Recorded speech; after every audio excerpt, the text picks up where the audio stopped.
Сайн байцгаана уу эрхэм хүндэт сонсогч нараа. Учирсаа еврейтэй ингээд үл мэдэх подкастын маань дараагийн дугаарт Тунмал Арт студийн үүсгэн байгуулагч Инх Жаргал, Тунмал Арт студийн багш Инх Жимэг нар оролцож байна. Та бүхэнд энэ өдрийн мэнд хүргэе. Дараагийн дугаар маш сонирхолтой дугаар болж байгаа. Ягаад вэ гэхээр анх удаага манай подкастт хоёр зочин зэрэг оролцож байгаа. Ийм тохиолдол болж байгаа. Тэгээд зочидтой энэ өдрийн мэнд хүргэе. Өдрийн мэнд сайн байна уу? Сайн байна уу? Яа тэгээд бас нөгөө хүмүүс гайхчихж магадгүй л дээ сонсогч нар маань бас нэлээд гайхчих магадгүй. Яагаад хоёр гинт зоч аваад ирвэ те? Тэгээ яг юу хийдэг хүмүүс юм болоо гэдэг гайхчих магадгүй. Тэгэхээр өөртөө бас товч танилцуулаач гэж. За тэгээ. За сайн байцгаана уу? Намайг Инх Жаргал гэдэг. Би болохоор чинь Тунмал Арт студийн үүсгэн байгуулагч зургийн багш гэдэг алдартай хүн байна. Манай хамтрагч Инх Жимэг. Сайн байцгаана уу? Намайг Инх Жимэг гэдэг. Би Тунмал Арт студийн зургийн багш, йогийн багш юм хүн байна. За тэгээд бас анх ер нь мэрэгжлээ яаж сонгож ивэ? Тэгээд яг юу нөлөөлж ив? Тэгээд хэн нөлөөсөн бэ? Инх Жаргал хичээс асуу. Би болохоор чинь миний мэрэгжил бол урлагийн түүхч. За тэгээд төрслөх урлагийн түүх судлаач гэсэн үг. Тэгээд энэ нь болохоор чинь ерөнхийдөө нэг юм урлаг судлал, түүх, археолог, соёл судлал, антропологтой айгүй нэгт холбоотой ховор мэрэгчлээ. Тэгээд энэ мэрэгжлийг би яагаад сонгосон бэ гэхлээр ягч бас болъё ч гэж болоогүй.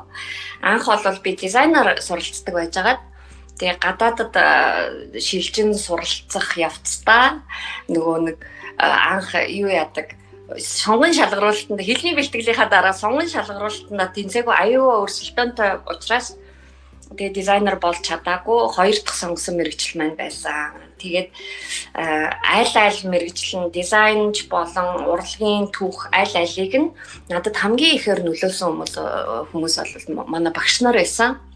Намайг өсвөрийн зохион бүтээгчдийн төв сургуульд явж байхад дизайны талаар дизайны болон зураг зүйн хичээл ордог гэсэн Лавсран гэж их гоё багш байсан. Тэр үед одоо 90-ад оны их гэдэг чинь те дизайн гэдэг юм цоошин Монголын хувьд аюул цоошин сонирхолтой зүйл байсан. Тэрийг сонсоод энэ ямар гоё мэрэгжил юм бэ гэх нөгөө компьютерын ухаан сурж исэн хүн ингээ урваад дизайн сурахаар болсон. За тэгээд дараагийн гоё тэгээд дизайн сурж байгаа хавцтай урлагийн түүхийг яагаад хоёр дахь мэрэгжиллээ ингээд сонгох болоо гэвэл ядамсрангийн болгон гэж их гоё багш намайг техникийн сургуульд сурж байхад манай урлагийн түүх ордог байсан. Тэгээд тэр багшаас бас үнэхээр тийм одоо анима гэдэг урлагийн сургуулийн захирал ийм сайхан зураач бүсгүй байдаг. Тэрнээс гадна ер нь л жоохноос дүрслэх урлагч сонирхолтой, түүх сонирхолтой тийм хүмүүстэйсэн да. За тэгвэл Инх Жимэг оролцогчийн маань хувьд бас мэрэгжлээ анх яаж сонгож ив, хэн нөлөөлж ив, юу нөлөөлж ив? Би Монгол Улсын их сургуулийн олон улсын харилцааны сургуулийг төгссөн олон улсын эдийн засагч мэрэгчлээ. Уг нь тэгээд анх яг бол энэ мэрэгчлэр сурна гэж юусоо бодоогүй явж байгаад ер нь нөгөө манай ээж багш байсан болохоор дүү бид гурт бүгдэнд нь ингээд мэрэгжил ерөнхийд нь ингээд чиглүүлээ заагаад өгцөн. Бид нэр ер нь жоохон одоо бидний үед бол ээж аав нар л яг хамгийн их мэрэгжил сонголтонд оролцдог байлаа тэр үед. Одоо бол харьцангуй бас нээлттэй болцсон байгаад ах шиг байна. Тэгээд намайг яг барилгын инженер болгоно гэд бүр намайг 7 дугаар ангид байхад нь математикийн гүнзгий ангид шалгалт өгж оруулаад би өөрөө их уран зохиол дуртай монгол хэлэнд их дуртай хүүхэд байсныг шууд хүчээр математикийн гүнзгий анги руу оруулцдаг байхгүй юу. За тэгээд барилгын инженер болох ёстой юм байна гээл ерөөсөө 6-7 дугаар ангиас хойш барилгын инженери одоо мэрэгжил сонгох юм бол суурь математик, физик хоёр юм байна гэд яг тэр хичээлээрээ төлхөө бэлдээд явж байснаа. Яг төгсдөг жилдээ одоо энэ манай яг одоо миний төгсөлтийн үеэр одоо энэ ерөнхий шалгалтын шүү дээ. Одоо энэ авагдаад байгаа 800 оноотой босхтой. Тэр яг анх удаа туршилтаар явж исэн яг манай үе дээр За тэгээд бүх ингээд эсэлтийн журам өөрчлөгдөд бүгд хүүхдүүдэд маш олон хичээлээр зэрэг шалгалт өгч маш олон сургуулаа сонголт хийх боломж яг тэр үед гарсан надад миний хувьд их азтай гэж боддгийн. Ингээд яг эсэлтийн эрхийн шалгалтын дээр хамгийн өндөр оноо авсан англи хэл математикаараа яг шал өөр мэргэжлүүд сонгох хүсэлтэй байсан боловч манай багш ээж аав энэ бүгд л яг за TC-ийн барилгын инженерийн анги аав наадхан ч яг оноо чинь тэнцсэн байна хамаагүй өндөр байна гэд яг юугаа авдаг сертификатаа авдаг дээр гинтхэн би өөрийнхөө шийдэг өөрчлөөд ээж би ер нь барилгын инженер болмооргүй байна би цаашид яг юм инженер болвол би инженер хүн бишээ гэж хэлээд ерөөсөө нэг цагийн дотор л би өөрийнхөө мэргэжлийг тэр үедээ шууд сонгоод авсан байхгүй юу. Одоо тэр яг нөгөө конкурсын дээр гэсэн. Тэгээд олон улсын харилцааны сургуульд оронгуудаа ер нь яг өөрөө толгой мэдэж тэр сонголтоо хийсэндээ үнэхээр баяртай байсан. Яагаад тэгэхээр үнэхээр яг миний сурахыг хүсэж исэн эрдэм мэдлэг одоо уулзахыг хүсэж исэн хүмүүстэй гэх юм уу илүү ийм юу гэх юм бэ? Яг инженерийн чиглэлийн хүмүүс чинь нэг ондоо тий одоо юм олон улсын харилцааны хүмүүс чинь бол одоо нэг хүмүүлгийн чиглэлийн хүмүүс чинь бол арай ондоо төрлөөд юм бэлээ. Тэгээ яг сургуульд ороод би яг өөрөө зориг гаргаж өөрийнхөө төлөө тэр үед ингээд зоригтой шийд гаргажсан да айгу баяртай байдаг. Тийм л энэ да. Маш сонирхолтой байдлаар мэргэжлээ сонгож ирсэн байна тий. Тэгэхээр яг одоо болохоор нэг турмал арт студи гэдэг байгаа шүү дээ. Тэгэхээр манай ямар одоо нэг үйл ажиллагаа явуулдаг байгууллага вэ? Бас яг одоо яг юун дээр одоо нэг төвлөрч бас тий. Хоёр зочин маань ажиллаж ийн вэ? Энэ талаараа бас хуваалцвал. За Тунмал арт студи бол анх 2008 онд Тунмал төгс төв төрийн бас байгууллагыг би байгуулж байсан. Тэгээд 2010 оноос Тунмал арт студийг байгуулад хүмүүст урлагийн боловсрол олгох, урлагаар дамжуулан хүүхэд залуучуудыг төлөвшүүлэх, амьдралд хэрэгтэй зам чанар чадваруудыг суулгах юм үйл ажиллагаа одоо 11 дэх чигтээ эрхэлж байна да. Тэгээд эхний үед бол бид нас насныхан зариусан янз бүрийн зургийн сургалтууд, каллиграф, уран зураг, хар зураг гэдэг нэлээд хэдэн төрлийн сургалттай байдаг байсан. Сүүлийн хэдэн жил бол ерөнхийдөө 3-6 насны ангиллыгаа онцолж аваад зөвхөн 3-6 насныханд хүүхдийн суур хүмүүжил төлөвшлийг олгох юм ил сургалт хийж байна да. Тэгээ ерөнхийдөө явсаар нөгөө урлагийн боловсрал, урлагийн түүх, урлагаар дамжуулж ингэж хүмүүсийг гэж хэлсэн юм маань хүний ер нь хамгийн төлөвшил хүмүүжлийн хамгийн чухал үе болох 3-6 нас буюу эрт үеийн боловсрал руу ингээд явцсан гэсэн үг дээ. Тэгэхээр миний анхны нөгөө урлагийн түүхээс бас жоохон холдоод явцсан ч гэсэн ерөнхийдөө бол энэндээ маш сэтгэл хангалуун байдаг. Тэгээд 11 жил ажиллахад яг энэ нөгөө надтай зүрх сэтгэл нийлээд ингээд хамтарч ажиллах ганц л юм алтан хамтрагчаа олж авсан маань их чимэг. Тэгээд надтай сүүлийн 4 жил болвол хамт ажиллаж байгаа. Яг нэг хүсэл зорилготой нэг зүйлийн төлөө ингээд явдаг хүн маань байгаа юм да. Тэгээд бас хамт орж байгаа юм болов энэ удаа.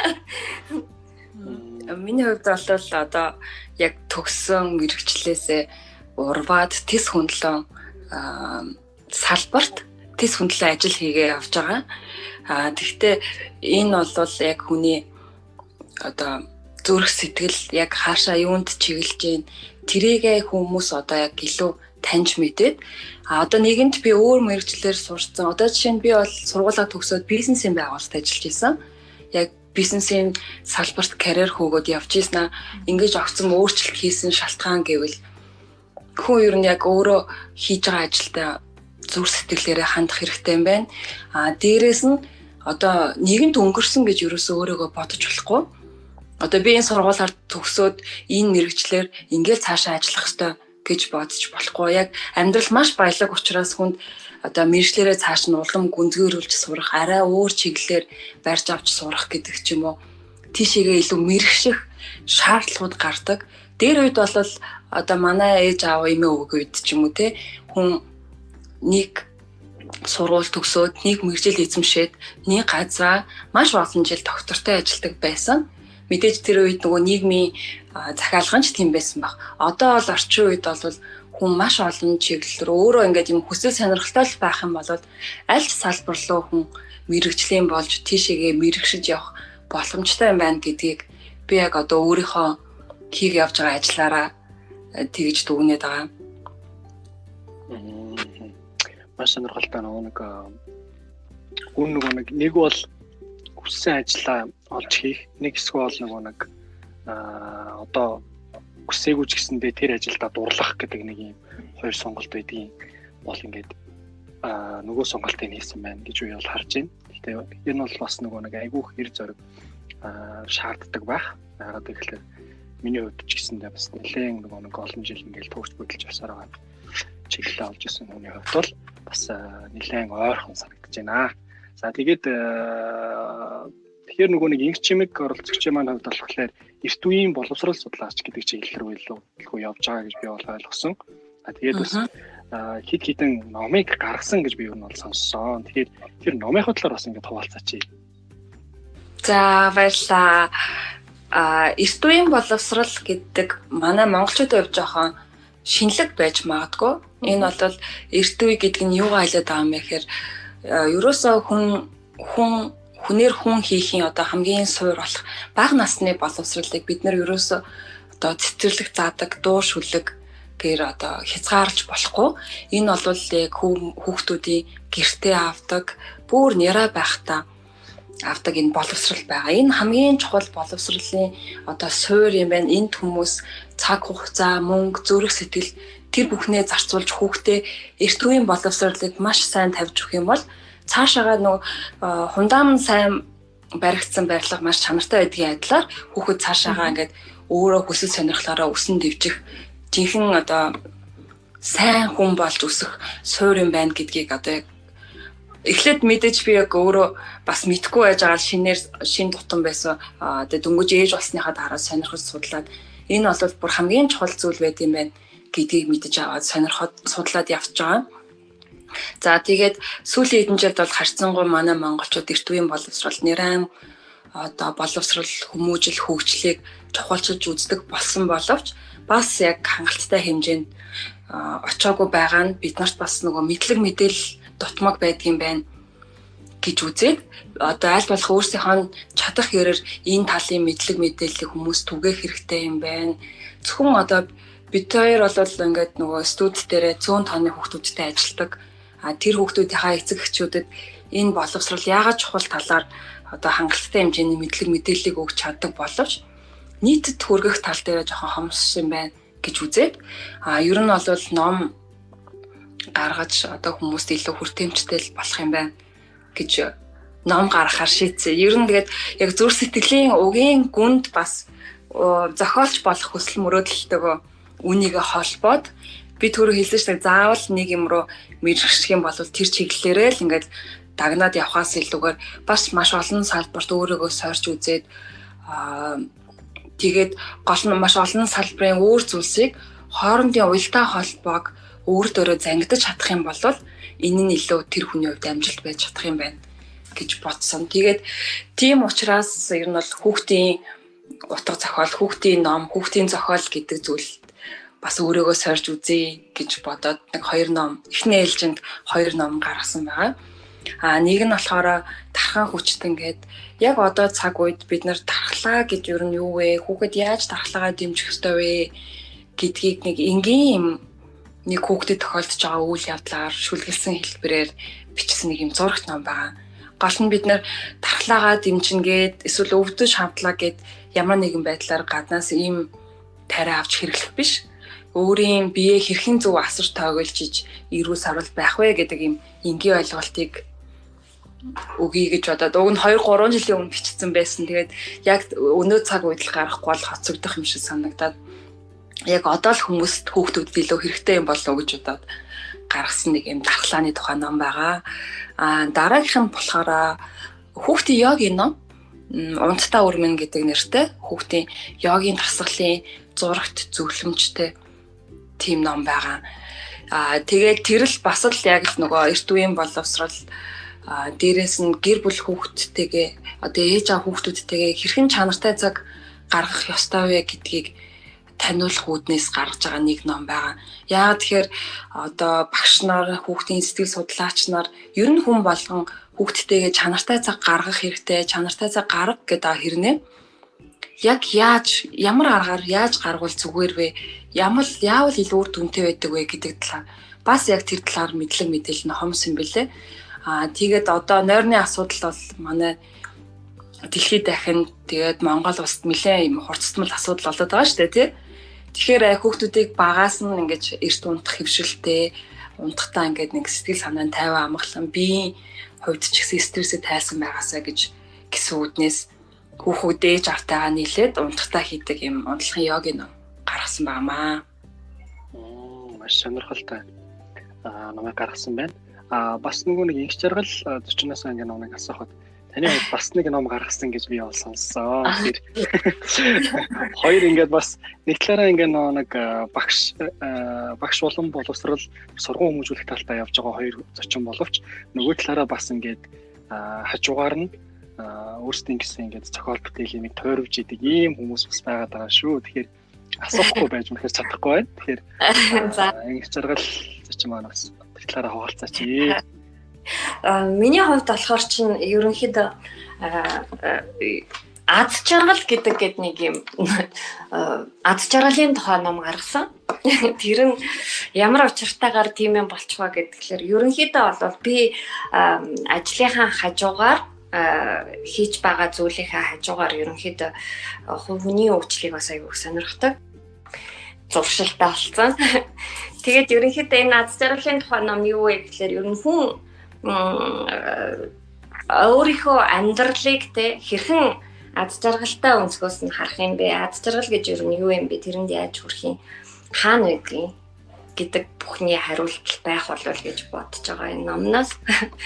Тэгээд энэ яаж юусан гэхээр би өөртөө нөгөө аз жаргалын одоо нэг юм зуршил суулгах гээд ингэж бодож орлоо гэж байж агаад сүүлдээ нөгөөхөө өдрөө болгон бичиж явж байгаа. Сүүлдээ тэрийгэ зуръя гэд би чинь нөгөө нэг дизайнер, урлаг судлаач хүн чинь зургаас ерөнхийдөө хол 10 жил болсон. Өөрийнхөө гар хөлийг бас зөвшрүүлэх юм байна гэж бодоод зурж нэг өдөртөө нэг дижитал үзгээр зурж байгаа. Ингээ өдөрт нэг аз жаргал өдөр мэдэрж байгаа аз жаргалаа зураад тэрийг 365 хоногийн аз жаргал болоод тэгээд тэр хоорондоо бүр өөрөө айгуу гоё аз жаргалтай болохгүй юу. Тэгээд хүн чинь нөгөө нэг амьдралыг харах үнцэг аз жаргалтай өнцгөөсөө л харах юм бол аз жаргалтай гэдэг юм. Интернет шиг одоо яг тодорхой аз жаргал гэдэг чинь нэг тийм харьцангуй зүйл учраас тэрийг зөв өнцгөөсөө л харах юм бол хүн аз жаргалтай байж чаддаг юм байна гэдгийг ойлгосон.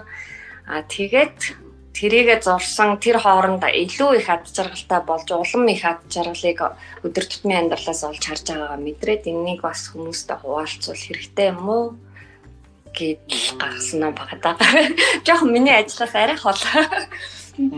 Гэхдээ нөгөө нэг аз жаргал гэдэг түрүү ярьлаа шүү дээ, тий. Тэгэхээр нөгөө аз жаргалын ингүүд ингээд хүмүүс айгүй олон зүйлээр л ойлгодог л доо. Тэгэхээр ер нь ингээд хоёр зочны маань хувьд ер нь аз жаргал гэж юу юм бэ? Энэ талаар бас ингээд асуумаар санагдлаа. Аз жаргал гэдэг ер нь би аз жаргал гэдэг чинь одоо нэг карьер гэдэг асуулттай чинь надад аз жаргал бол их ойрхон юм шиг санагддаг.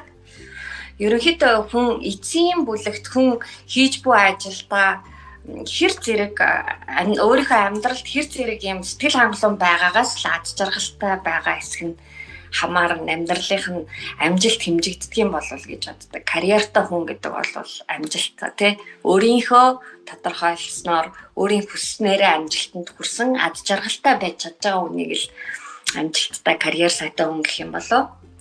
Тэгээд дуртай зүйлээ хийж тэрнийхээ төлөө эцэг цоцохгүй байх тий шинэ боломжинд үргэлж нээлттэй байх, өөрийн цаг цаваа зөв зохицуулж одоо өөрийнхөө үнэт зүйлд гаргах цаг завтай байх гэдэг одоо чанартай амьдарч чадж байгаа хүн л карьер сайтай аз жаргалтай гэх юм болоо да. Тэрнээс гадна бас нэг хамгийн чухал зүйл бол зөвхөн өөрийнхөө одоо би дуртай, би хайртай гэдтэй сонирхдаг гэж хийх биш. Ер нь өөрөөсөө арай том хүсэл зорилготой тэрнийхээ төлөө өөрийгөө зориулдаг. Өөрөөр хэлбэл нийгэм болон бусдад тустай үйлийг бас хийдэг байвал хүн жаргалтай гэм болов. Сайхан концепт. Зя, инх чимэг болчих юм уу ер нь юу гэж бодож байна энэ тал дээр? Одоо яг аз жаргал гэдэг эмэгч одоо яг олон өнцгөр өдөр болгон өөр өнцгөөс хараад баг 2 жил болсон байна. Инх магч номыг харж, зургийг нь харж, номыг нэр редакторлаа сууж байхдаа аз жаргал бол хүний өөрийнх нь тэр сэтгэлээсээ мэдрэх мэдрэмж юм байна гэж би яг зөв хэлбэл тэгж хэлэх байх юм.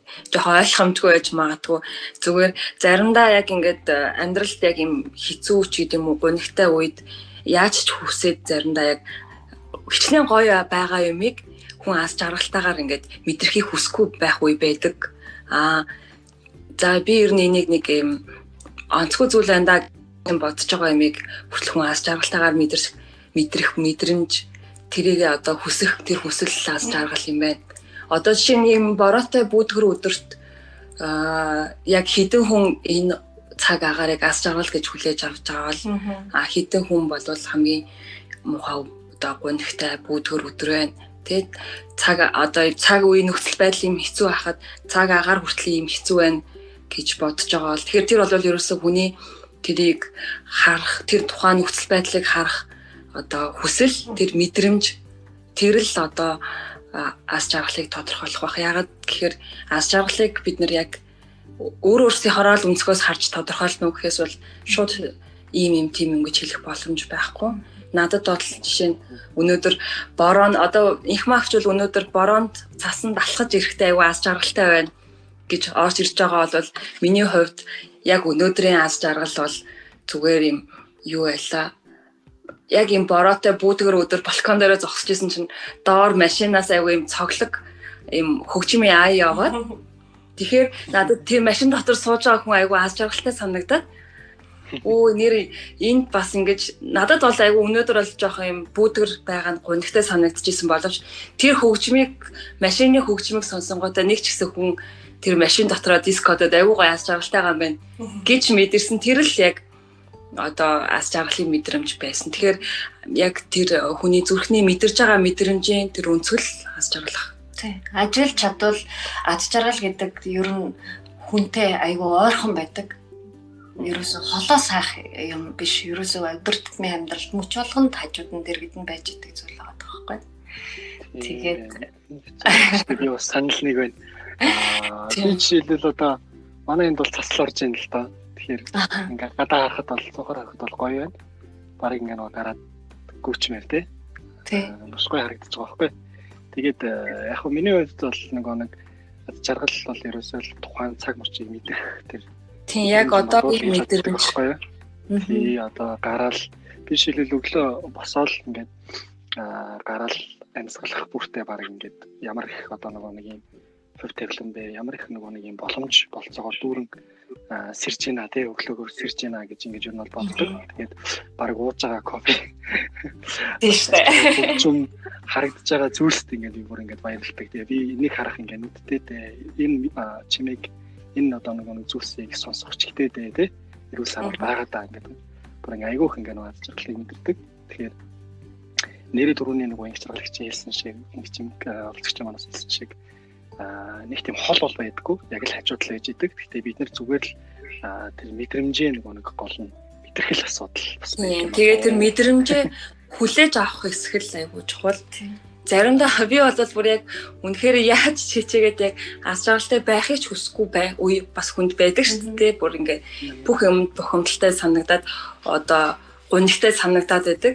Тэгэхээр яг тэр үедээ би яг өөртөө юу гэж хэлдэг гэхээр мэдээж ингээл бүх юмнаас заавал аз жаргалыг авах хэрэгтэй гэж өөрийгөө хүчлэхгүйгээр за энэ нэг жоохон хүслээ одоо энэ өөрийгөө жоох юм аян зөнгөөрн тавья гэж боддог байхгүй юу. Яагаад би заавал өдөр болгон ийм баяр хөөртэй байх ёстой гэж заримдаа бас хүн гонигтай байж болно шүү дээ. Тэгэхээр зүгээр л ингээл ийм гонигтай байгаа маань хүртэл аз жаргал ч юм уу те зүгээр л ингээл аян зөнгөөрөл байх хэрэгтэй юм байна гэд яг тэгж чөлөөлж чадах юм бол тэр аз жаргалын мэдрэмж нь ингээд урсаад ороод ирдэг. Яг л сая тэр балкон дээр байгуу гонигтай зогсож ил доороос гээд хөгжим явахад тэрийг айгуу гоё аз жаргалтайгаар хүлээж авна гэдг нь аль болох өөрийгөө юм аян зөнгөөр нь байлгацсан. Тийм би яагаад гонигтай эсвэл би гонигтай байлаа гэд миний эргэн тойронд байгаа болж байгаа бүх үйл явдал муухай байх ёсгүй байхгүй юу? Зүгээр л ингээл байгаагаараа байх юм бол тэр нь ингээл өөрөө ирэхгүй аз жаргалын давлгаа орж ирэл тэгэл цас бороонд орсон нэг гоё хүн аюу аз жаргалтайгаар ороод ирэнгүүт бас ингээл дагаа сэтгэл санаас хэрэгжиж байгаа байхгүй юу? Миний хувьд анзаарсан ганцхан зүйл байгаа. Яагаад бас ийм номыг гаргах болсон шалтгаан маань ийм байхгүй. Би ингээд нөгөө жилийн турш за өнөөдөр аз жаргалтай юм юу байна гэж ингэж нөгөө хайж буцаар байгаад аз жаргалыг ингээд мэдэрдэг дадал зуршил суучж байгаа. Тэгэнгүүт эн чинь яг бас л дадал зуршлын юм байгаа байхгүй. Тэгэнгүүт одоо миний номыг аваад ингээд жилийн турш одоо миний нэг өдрийн тэр зургийг хараад өдрийн тайлбарыг нь уншаад өөрөө өдөр болгоныхаа аз жаргалыг ингээд тэмдэглээд жил тэгээд явчих юм бол хүнд тэр дадал зуршил тодорхой хэмжээгээр суух юм болов уу гэж би бодсон. Тэгээд хуваалцъя. Тэр зуршлыг хүн болгонд суугаасаа л гэж хүссэн. За тэгээ сонсогчдод маань бас нэлээд сонирхолтой санагдсан байж магадгүй. Тэгэхээр бас яалтчгүй энэ яриалаа нэг орохгүй бол яг энэ хэсгийг хаях гэдэг юм санагдаад асуучлаа. Тэгээд одоо эргээд асуулт руугаа ороход тий эргээд асуулт руугаа ороход болохоор за одоо нэг магадгүй яг тий одоогийн энэ чиглэлээрээ та хоёр маань ингээд ажиллахад ер нь ямар мэдрэмж төрдөг вэ? Ямар санагддаг вэ? Тий өмнөх нөгөө нэг одоо ажиллаж исэн чиглэлүүдээс ингээд өөр чиглэлийг сонгоод энэ чиглэлээр ингээд ажиллахад яг одоогийн төрж байгаа тэр мэдрэмж тэр төрж байгаа нөгөө нэг мэдрэмжээс хуваалцвал яг ямар санагддаг вэ? Үнэхээр юм таатай мэрэгжил ингээд олон хүүхдүүдийн дунд ажилладаг болохоор аюу хөөрхөн. Тэгэл байнга нөгөө жоохон хөрхөн хүүхдүүдтэй эерэг юм сайхан амьтдтай байна гэдэг чинь аюу аттай жаргалтай л байдаг штэ.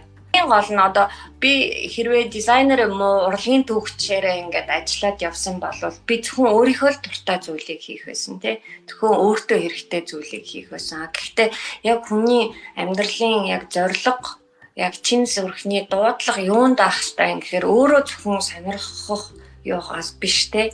Өөрийн хүсэл сонирхол нас гадна хорвоод одоо ертөнцид бас чи юу хийж үлдээж чадах юм бэ? Ямар хувь нэмрээ оруулах юм бэ те? Бусдад ямар нийгэмдээ ямар нөлөөтэй юугаар тусалж бусдад нэмэр болох вэ гэдэг.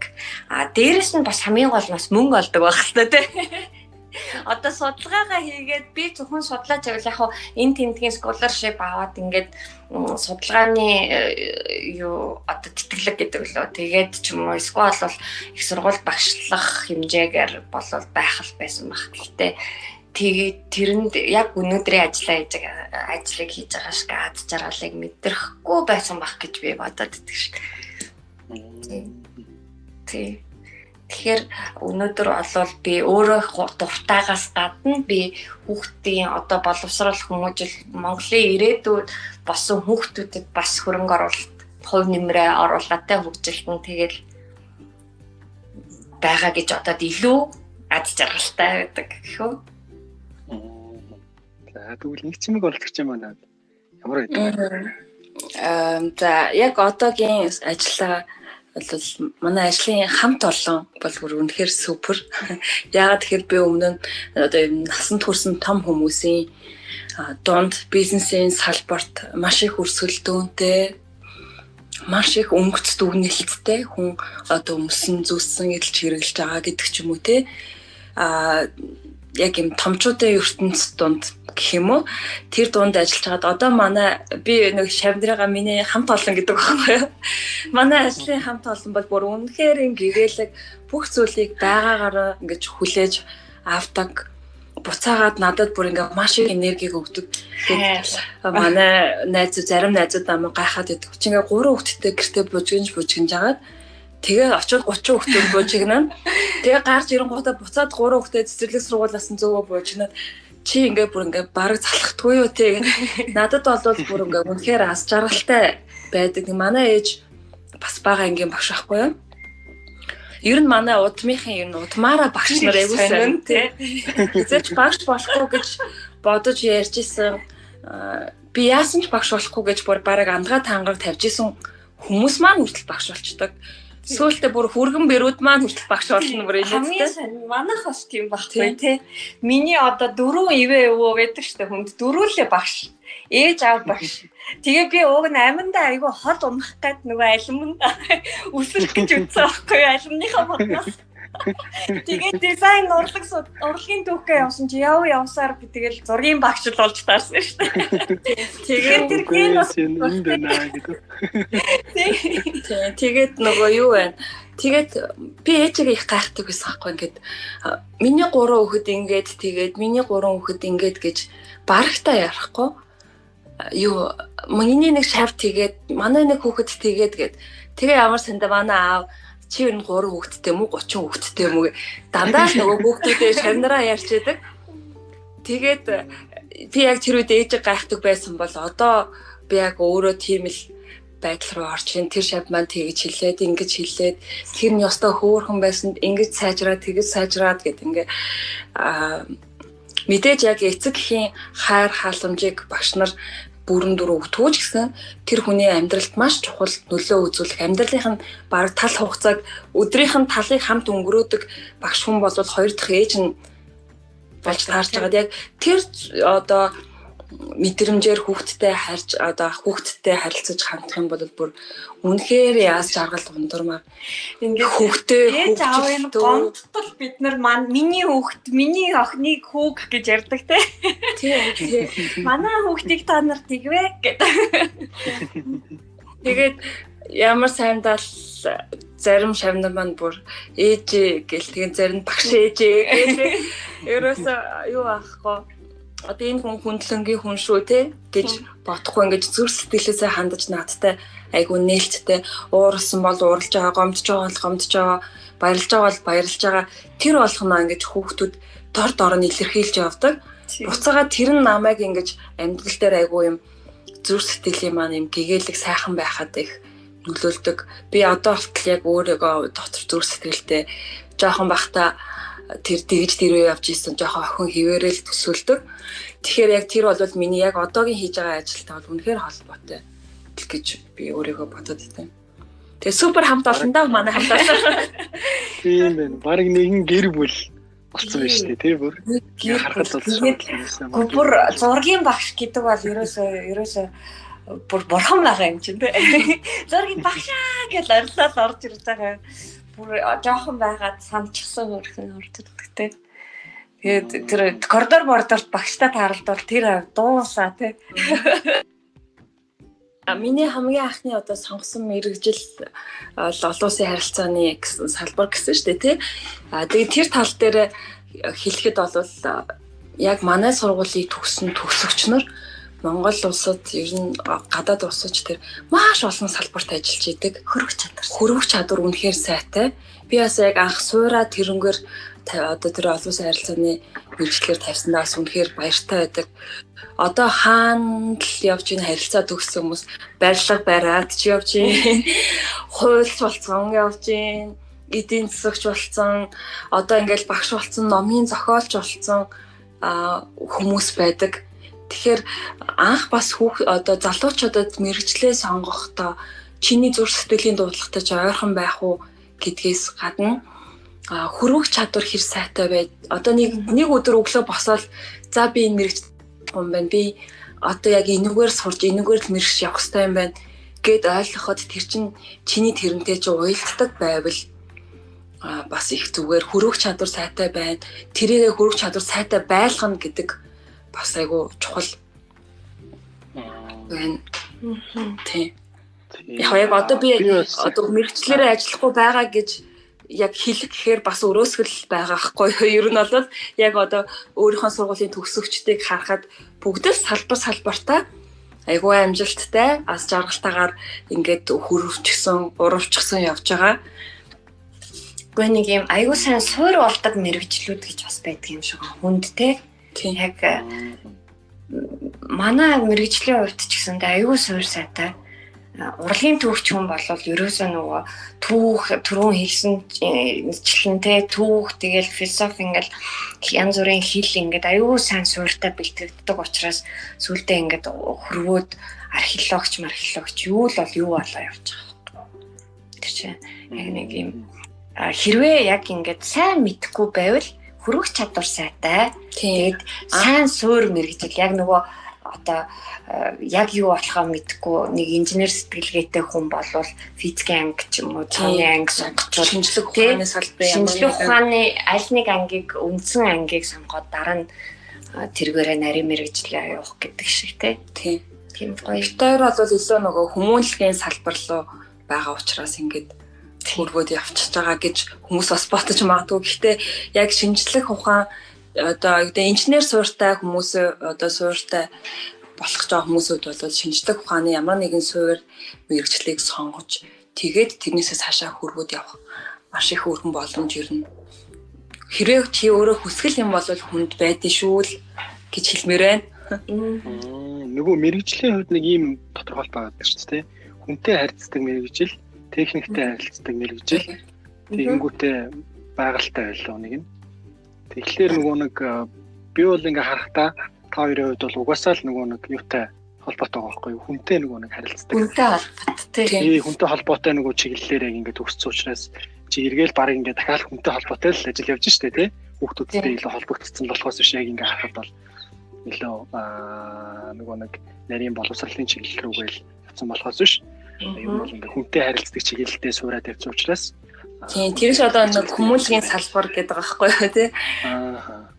Тэгэхээр нөгөө залуучууд маань хэрвээ мэрэгжлээ сонгох гэж байгаа бол ер нь ингээд хүнтэй юу, техниктэй юу гэдэг ч юм уу тий. Яг тэр чинь олон тэрийгээр тодорхойлоорой гэж хэлээ. Тийм яг тийм миний одоо яг огцом одоо өөртөө би тэр өмнө нөгөө маш зоригтой шийд гаргасан гэдэг чинь би бол яалтчгүй өөрийгөө инженерчлэлийн чиглэлийн хүн биш гэдгийг мэдээдсэн байхгүй юу.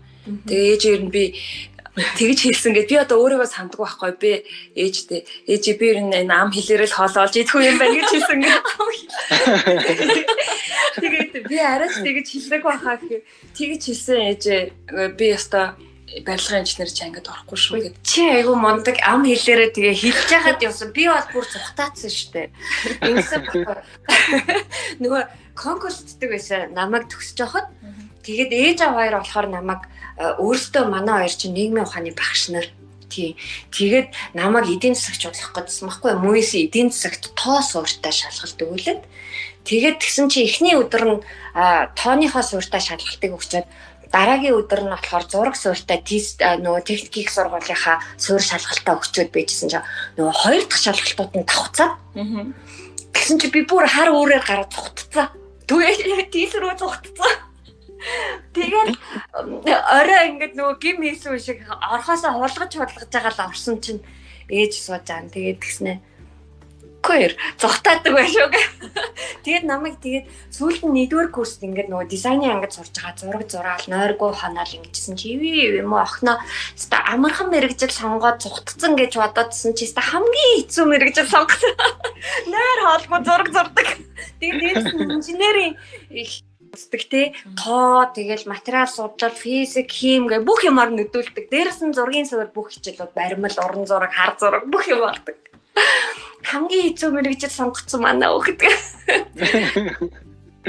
Тэгээд одоо энэ нэг мэрэгжил сонголт дээр одоо шинэ манай яг үеэл дүүнер яг одоо төгсөж ин л та одоо ингээл ерөнхий шалгалтаа өгөхгүй л биээс тэд нар гол хэлдэг юмны нэг нь бол ялцчихгүй чи нийгмийн ухаан хүмүүнлэгийн салбарын хүн үү инженер техник тий одоо тэр техниктэй харьцдаг талын хүн үү гэдгийг эхлээд сонго. Хоёрдугаарт яг одоо ингээл 4 жилийн дараа сургууль төгсөл ажлын байртай юу байргүй юу эсвэл ээж аавын тэр нэг хүмүүст одоо манай хүүхэд тэнд сурдаг тийм мэрэгчлээ гэж хэлэх тэр нэг юм тренд гэх юм уу тийм юм яг чи ерөөсө хаалт болгож тавих хэрэггүй тэрнээс ерөөсө хол байх хэрэгтэй аль болох чи яг үнэндээ би одоо зөв юм хэлээд байд юм буруу юм хэлээд байд юм уу яг үнэндээ чи ээж аавынхаа тулгаж байгаа мэрэгчлээс яг жоохон арай эсрэгээр чи өөрийгөө нэг бодоод үзээрэй үеийнхаа найз нөхдөөс ах эгч нараас арай өөр тийм хүмүүсээс асуугаад үзээрэй гэж зөвлөлтөө яагаад тэгэхээр одоо ээж аав нар бол 20 30 жилийн өмнө мэрэгчлээ сонгож ирсэн тэгээд 20 30 жил ингээд өөрсдийн хороо амьдарсан одоо нийгэм ингээ өөрчлөгдөд бидэрт одоо хэдэн мянган эдийн засагч хэдэн мянган нэгтлэн хэрэгтэй хуульч хэрэгтэй юу үгүй юу бас их сонио гэтэл нөгөө одоо бол юм тренди мэрэгчлүүд байгаа шүү дээ. Ээж аав нарын дунд тренди. Одоо компьютер сайенс болсон юм шүү дээ. Компьютер сайенс болсон тий. Тэгэхээр тэгэж юм за жоохон муухагаар хэлгээд те 20 30 жилийн өмнө мэрэгчлээ сонгож исэн хүмүүсийн үгийг авахаас илүүгээр яг одоо ингэж ажлын талбар дээр ажиллаж байгаа залуу ах эгч нар мэдээж яг үеийнхнаас гэхээс илүүгээр тийм хүмүүсийнхаа үгийг сонсож мэрэгчлээ өөрийнхөө зүрх сэтгэлтэйгээ уялдаж холбож ажиллавал зүгээр юм байна. Сонгуул зүгээр юм байна гэсэн зөвлөгөө өгöd байгаа. Яагаад тэгэхээр ах эгч нар бол хүнд зөвлөж чадаад байгаа байхгүй юу? Аав ээж болоод ирэнгүүт шууд тулгадаг. Сонголтыг тулгадаг. Би ээж штэ. Манай хүүхэд одоо энэ жил 12 дугаар анги төгсөж байгаа. Манай та бол гэхдээ маш залуу ээж шүү дээ. Боломж яг би зүгээр яг өөрийгөө туулснаа бодоод үзэхээр яг одоо би өөртөө ч гэсэндээ одоо өөрийнхөө шавьд юу гэдэг ингээд юм сонголтыг өгөөд идэх хэрнээ өөрийнхөө хүүхдэд болохоор сонголтыг шууд тулгаад өгдөг байхгүй юу? Яг чи тех ёстой ингэж яв гэдэг яг шавнар дээр очингуудаа чи тэхөө ингмээр байна уу тэгмээр байна уу гэд аюу санаа яг өөрөд ялгаад тий яг тэгж ханд би хүүхдтэй юу гэж хэлж байгаагаа хэлэх үү? Одоо 12 төгсөж байгаа хүүхдтэй би болохоор хүүхдээ ингэж хэлдэг. Минийхөө ээж аав бодлол эцсийн бүлэгдэхүүгээ аз жаргалтай байхыг нь л хүснэ. Тэ? Тэгэхээр мэрэгжил сонгоно гэдэг бол эцтэй чи аз жаргалтайгаар тэ ядрахгүйгээр, зовхгүйгээр, баяр баясгалтайгаар хийж чадах тийм зүйлээр сонгоорой гэж хэлдэг. Тэгээд хамгийн чухал нь юу яа? Одоо суугаад бод гэдэг байгаа юм би хүүгээ. Чи 20 жилийн дараа, 30 жилийн дараа тий эсвэл бол чи амьдралынхаа гэд амьдралын төгсгөлдөө чи хэн гэж дурсагдмаар байна. Тий ямар хүн байсан шүү гэж хэлэгдмээр байна. Ийм юм хийсэн шүү гэж ямараар дурсагдаж үлдэх хүсэлтэй байна. Тэрийг бод айгүй хол санагдчих магадгүй жоохон хүүхдүүдийн хувьд. Гэхдээ одоо эсвэл бол одоо ямар хүнийг харахаар чи үнэхээр гоё санагдаад байна. Хин шиг баймаар байна. Юу шиг баймаар байна те. Тийм мөрөөдлийнхаа хүнийг сонгож агаад ботж агаад тэр мөрөөдлийнхаа хүнийг бий болгохын тулд ямар чадвартай юу мэддэг байх хэрэгтэй байна. Тэрийг ажигсаад ичиж байгаа л аль сургууль тэрийг олгож гинөө гэж олдоо гэдэг.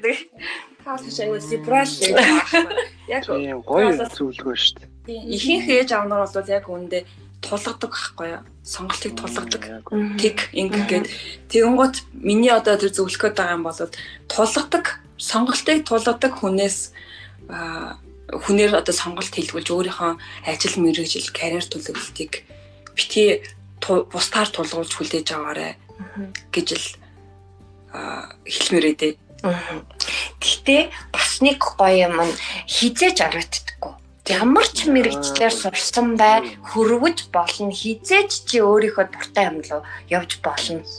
Чи ч одоо ингээд намраас утга зохиол судлалын ангид орно гэж айгуу догтлоо сууж байгаа шүү дээ. Тий, би болохоор ч одоо сэтгэл судлалаар бас сурна гэж бодож байгаа. Би хэдийд одоо 44 5-таа ингээд явж байгаа ч гэсэн хүн сурахад оройтхгүй. Хэрвээ чиний хүсэж байгаа зүйлийг хийхэд ямар нэгэн чадвар хэрэгтэй байвал тэрийг хизээж нэмээд сурч болно. Тий. Маш сонирхолтой нэг яриа болж өрнөж ийн гэж бодож байна. Яа тэгэхээр манай нэр подкастыг бас сонирхолтой юм дуртахад 35% нь бол тэгэхээр 40 4 настай хүмүүс сонсдیں۔ Тэгээд би ямар таны аав ээж нар нөгөө хүүхдүүдтэй одоо жишээлбэл нөгөө нэг мэрэгжил сонголтонд нь туслах гад ингээд сонсдیں болов. Нэрэ манай хүүхэд яг ямар юутай юу хийдэг хүн болох гэдэг юм бол гэд бас сонсдیں болов гэдэг ингээд би бас хардаг байхгүй юу. Тэгэхээр яг нөгөө нэг магадгүй яг нэрээ юу гэж зөвлөхөө мэдэхгүй те. Нөгөө би өөрөө хитрхий түлхээд ингээ нөгөө хитрхий чи минийхээр явах ёстой гэдэг ингээ тулгаад байгаа юм болоо гэдээ бас ингээ нэг юм эргцүүлэхтэр орон зайг өөртөө үүсгэж идэм болоо. Тэгээ магадгүй хүүхдтэй зөвлөж чадахгүй болохоор ядаж энэ подкастыг те чи энэ мэрэгжлийг ямар байдгийг яг энэ хүний одоо юу гэж байгаа ядаж сонсоод үзье. Тэгээ чиний яг хүсэж байгаа зүйл мөн үү ч гэдэг юм уу. Тийм нөгөө нэг юм санал имийг бас өгдөг гэдэг үүднээс бас сонсдیں болоо гэж боддог байхгүй. Анх ч бол би нөгөө нэг 18-аас нэг 30 насныхан л сонсох байх гэдэг нэг юм төлөвлөсөн. Гэтэл ингээ эсрэгээрээ ингээд 44 насныхан маань ингээд бүр ингээд амар сонсч байсан байхгүй эхлээд. Тэгээ одоо ингээ хайцсангоо залуучууд нь ихсээд байгаа юм л та. Тэгэхээр стил нөгөө нэг 44 насныхан байж л байгаа байхгүй юу сонсох. 44 насныхан ч бас айгүй гоё онцлог нас байхгүй юу?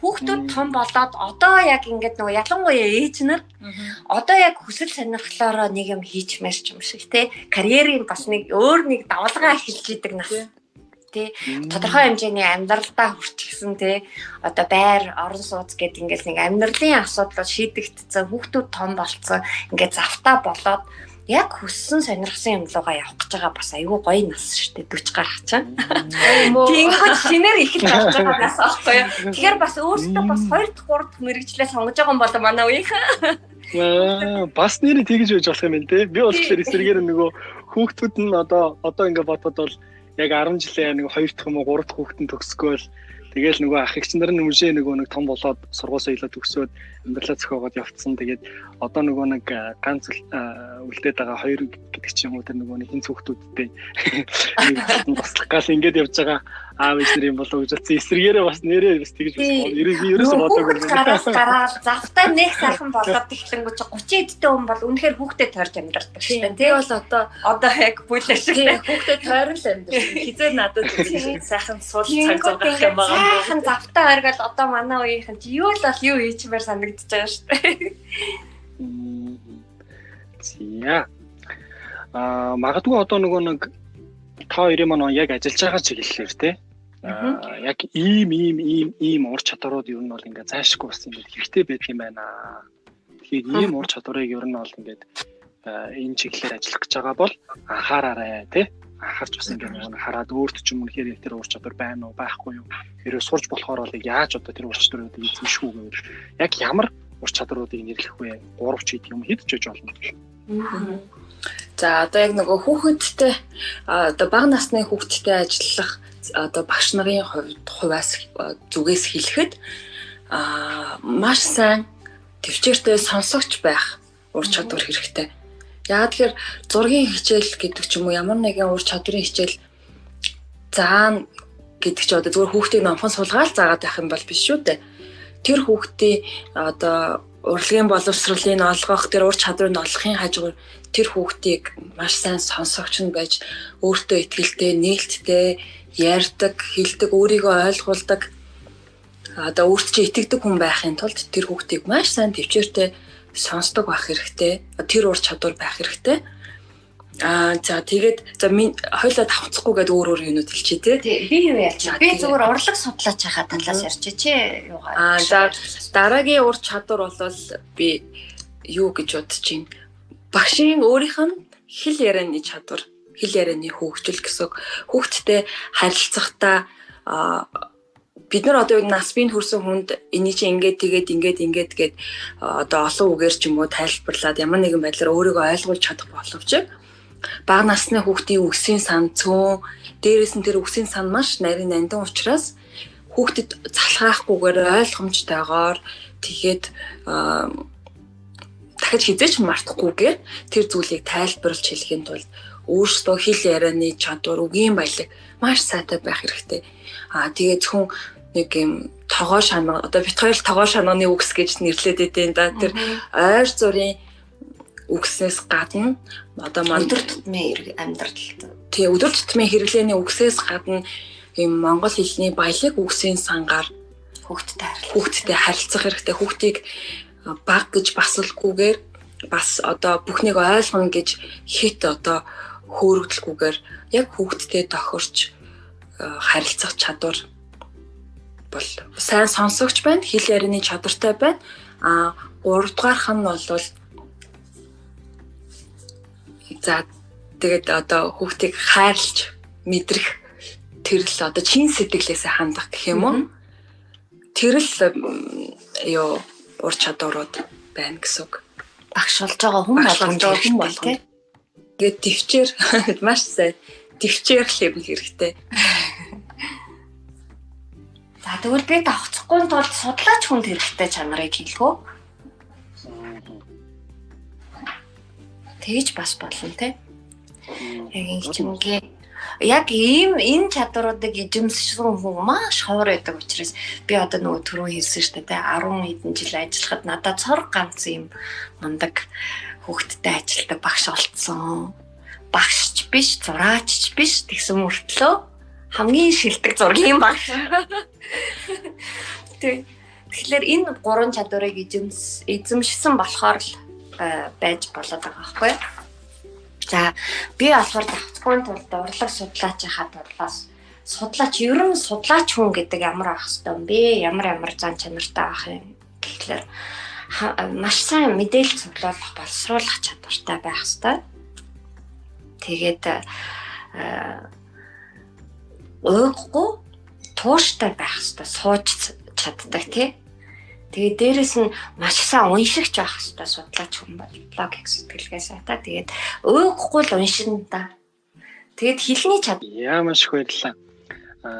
Дараагийн асуулт маань болохоор мэрэгчлэрээ ер нь ажиллаж явах үед тулгардаг байсан түгээмэл бэрхшээл ер нь юу байсан бэ? Энэ бэрхшээлүүдээс та хоёр маань юуг суралцсан байна? Бэрхшээл бол байсан байлгүй яг одоо ч бас байна. Тэр бэрхшээлүүд бол яг юутай холбоотой гарч исэн гэхээр миний хувьд бол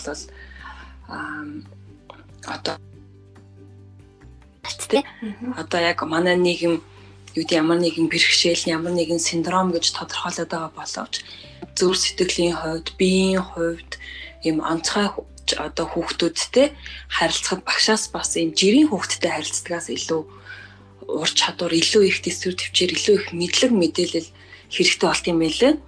Тэгэхээр миний бэрхшээл яг юун дээр гарч исэн гэхээр тэр хүүхдүүдтэй одоо ойлгож хүлээж авахад, тэр хүүхдүүдтэй ажиллахад мэдлэг мэдээлэл дутмаг байсан.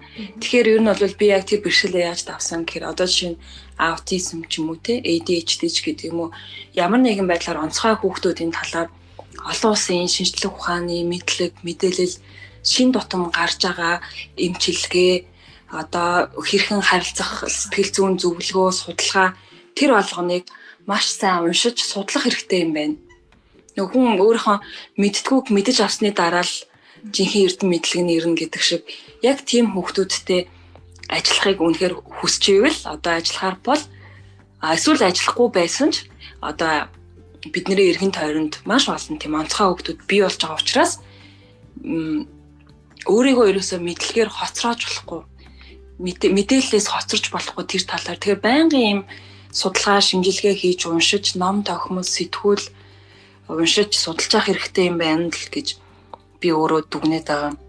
Тэгээ энэ бэрхшээлүүдээс би яг юуг сурж авсан бэ гэхээр тасралтгүй суралцах хэрэгтэй. Би өөрөө одоо тэр хүүхдийг хүлээж авахт эхний ээлжинд би тэр хүүхдийг онцгой гэдэг нь хүлээн зөвшөөрөх надад сэтгэл зүйн бэлтгэл хэрэгтэй юм байна.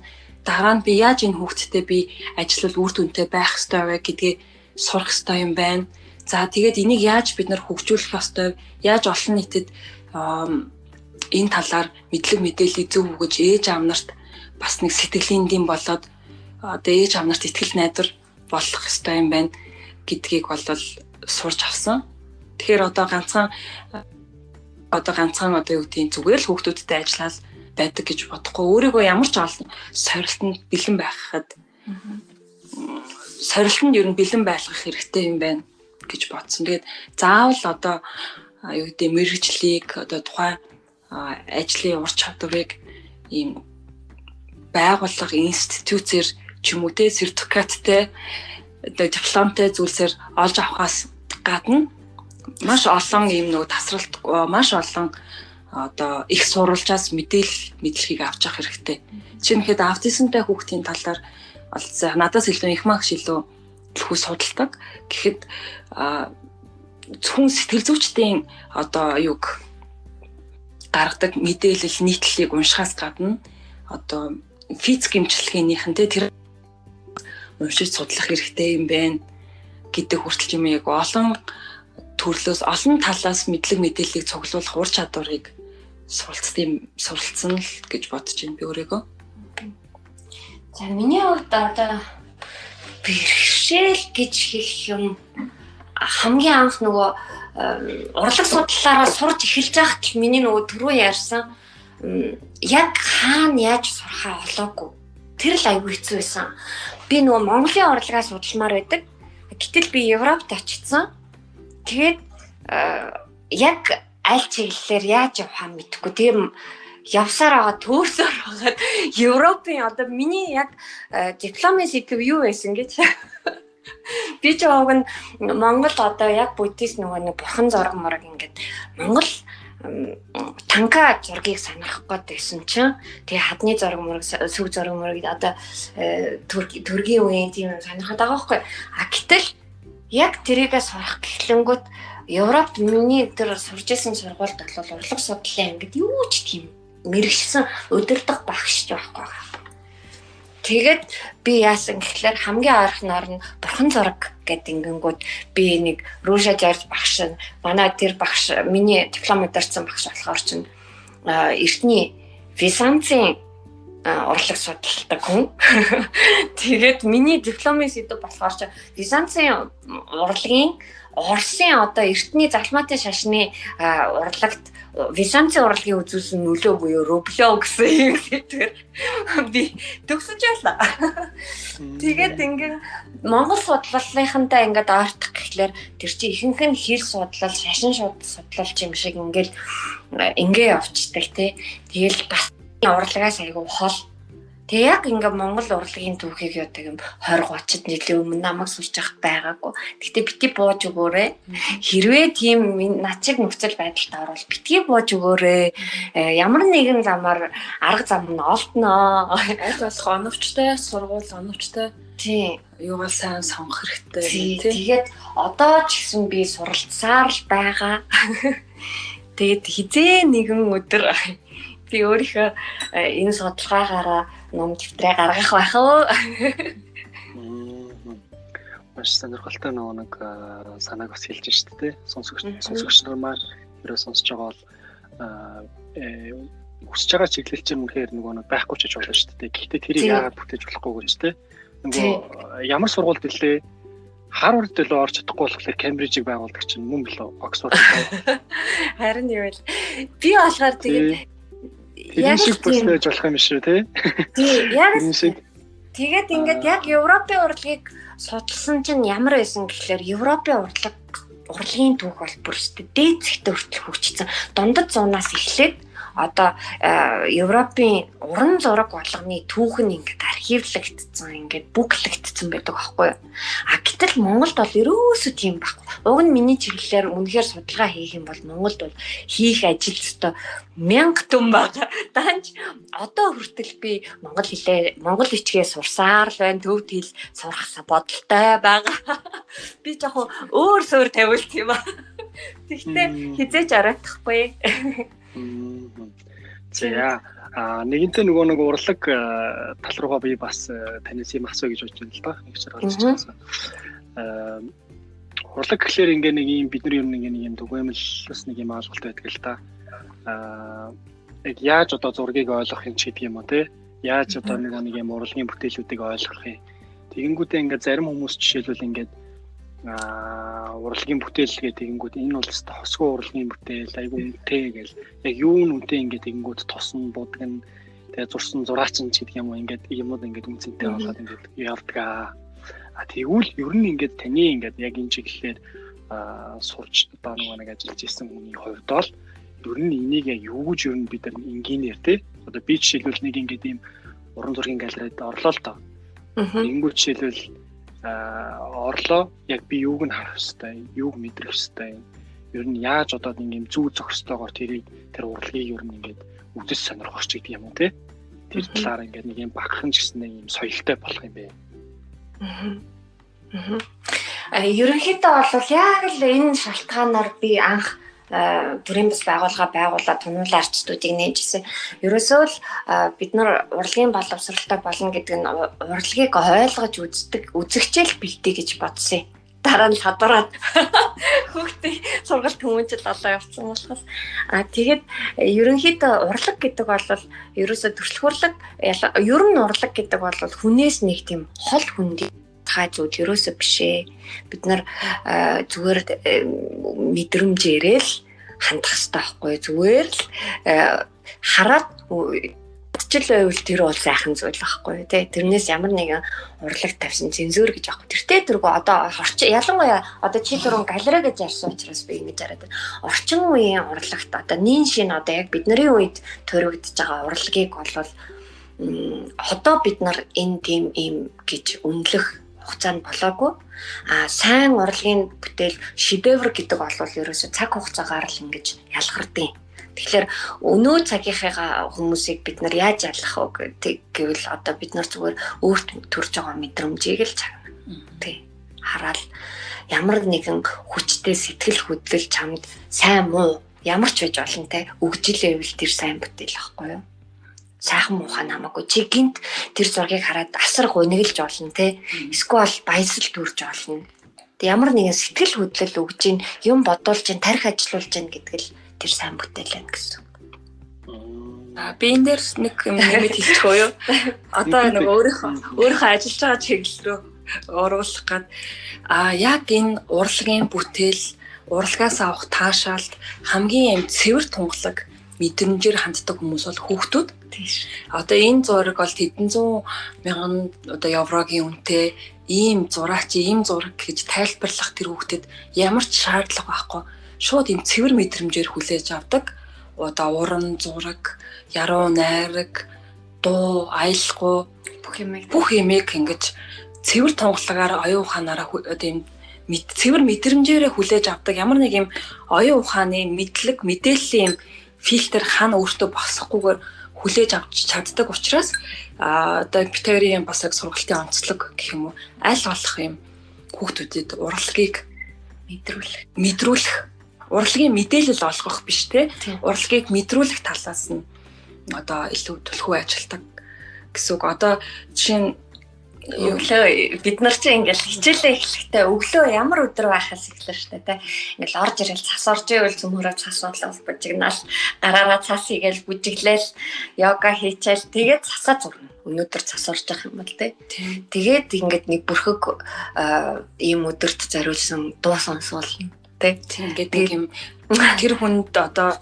амьдарч байгаа одоо тэр хүүхдэд амьдарч байгаа орчноосоо ахуугаасаа ер нь бүх зүйлээс юм урлагийг мэдрэх, тэрэндээ ингэж юм таашаалтай байх, тэрийг үнэлэх тэр одоо л ур чадварыг суулгах нь айгүй чухал юм байна гэж одоо дүгнэж байгаа юм тийм ээ. Тэгэл мэдрэмж гол нь мэдрэмж ерөөсөө зургийн одоо зурагч бай, зургийг хараад ч бай, дууг хөгжмийг сонсоод ч бай те чамд ямар нэгэн сэтгэл хөдлөл мэдрэмж төрүүлээд тэр нь гүн гүнзгий байх тусмаа сайн бүтээл гэсэн үг байхгүй юу? Ер нь бол тэгэхээр тэгж л хэлэх байна да. Яа тэгвэл магадгүй одоо энэ талаар нэрээ би юу гэж ойлгох ёстой юм болоо гэж бодож байгаа бол бас яг манай хоёр зочны маань хэлснийг бас нэг эргээд бодоод үзээрэй гэж хэлмээр байна. За дараагийн асуулт болохоор юу вэ гэхээр ер нь мэрэгжлэрээ одоо тий яг энэ чиглэлээр ажиллаж авах үед хэрэгжүүлсэн сайн туршлага гэвэл ер нь юу вэ? Миний хамгийн сайн туршлага одоо Тунгалан арт студид байгуулсан л байна да. Тэгээ 11 жилийн тасралтгүй үйл ажиллагаагаа явуулж байна. Сүүлийн 2 дахь жилдээ онлайн хэлбэртэй шилжээл одоо тэгээд хүүхдүүдтэй ажиллаж ингэж юу яаж энэ ажлаа өргөжүүлэл одоо бит хоёр арт студийн ажлаа одоо Chu Publishing гэдэг одоо ерөнхийдөө ном олон нийтийг илүү олныг хамрах ажил болох сүүлийн 2 жил ажиллаж байна.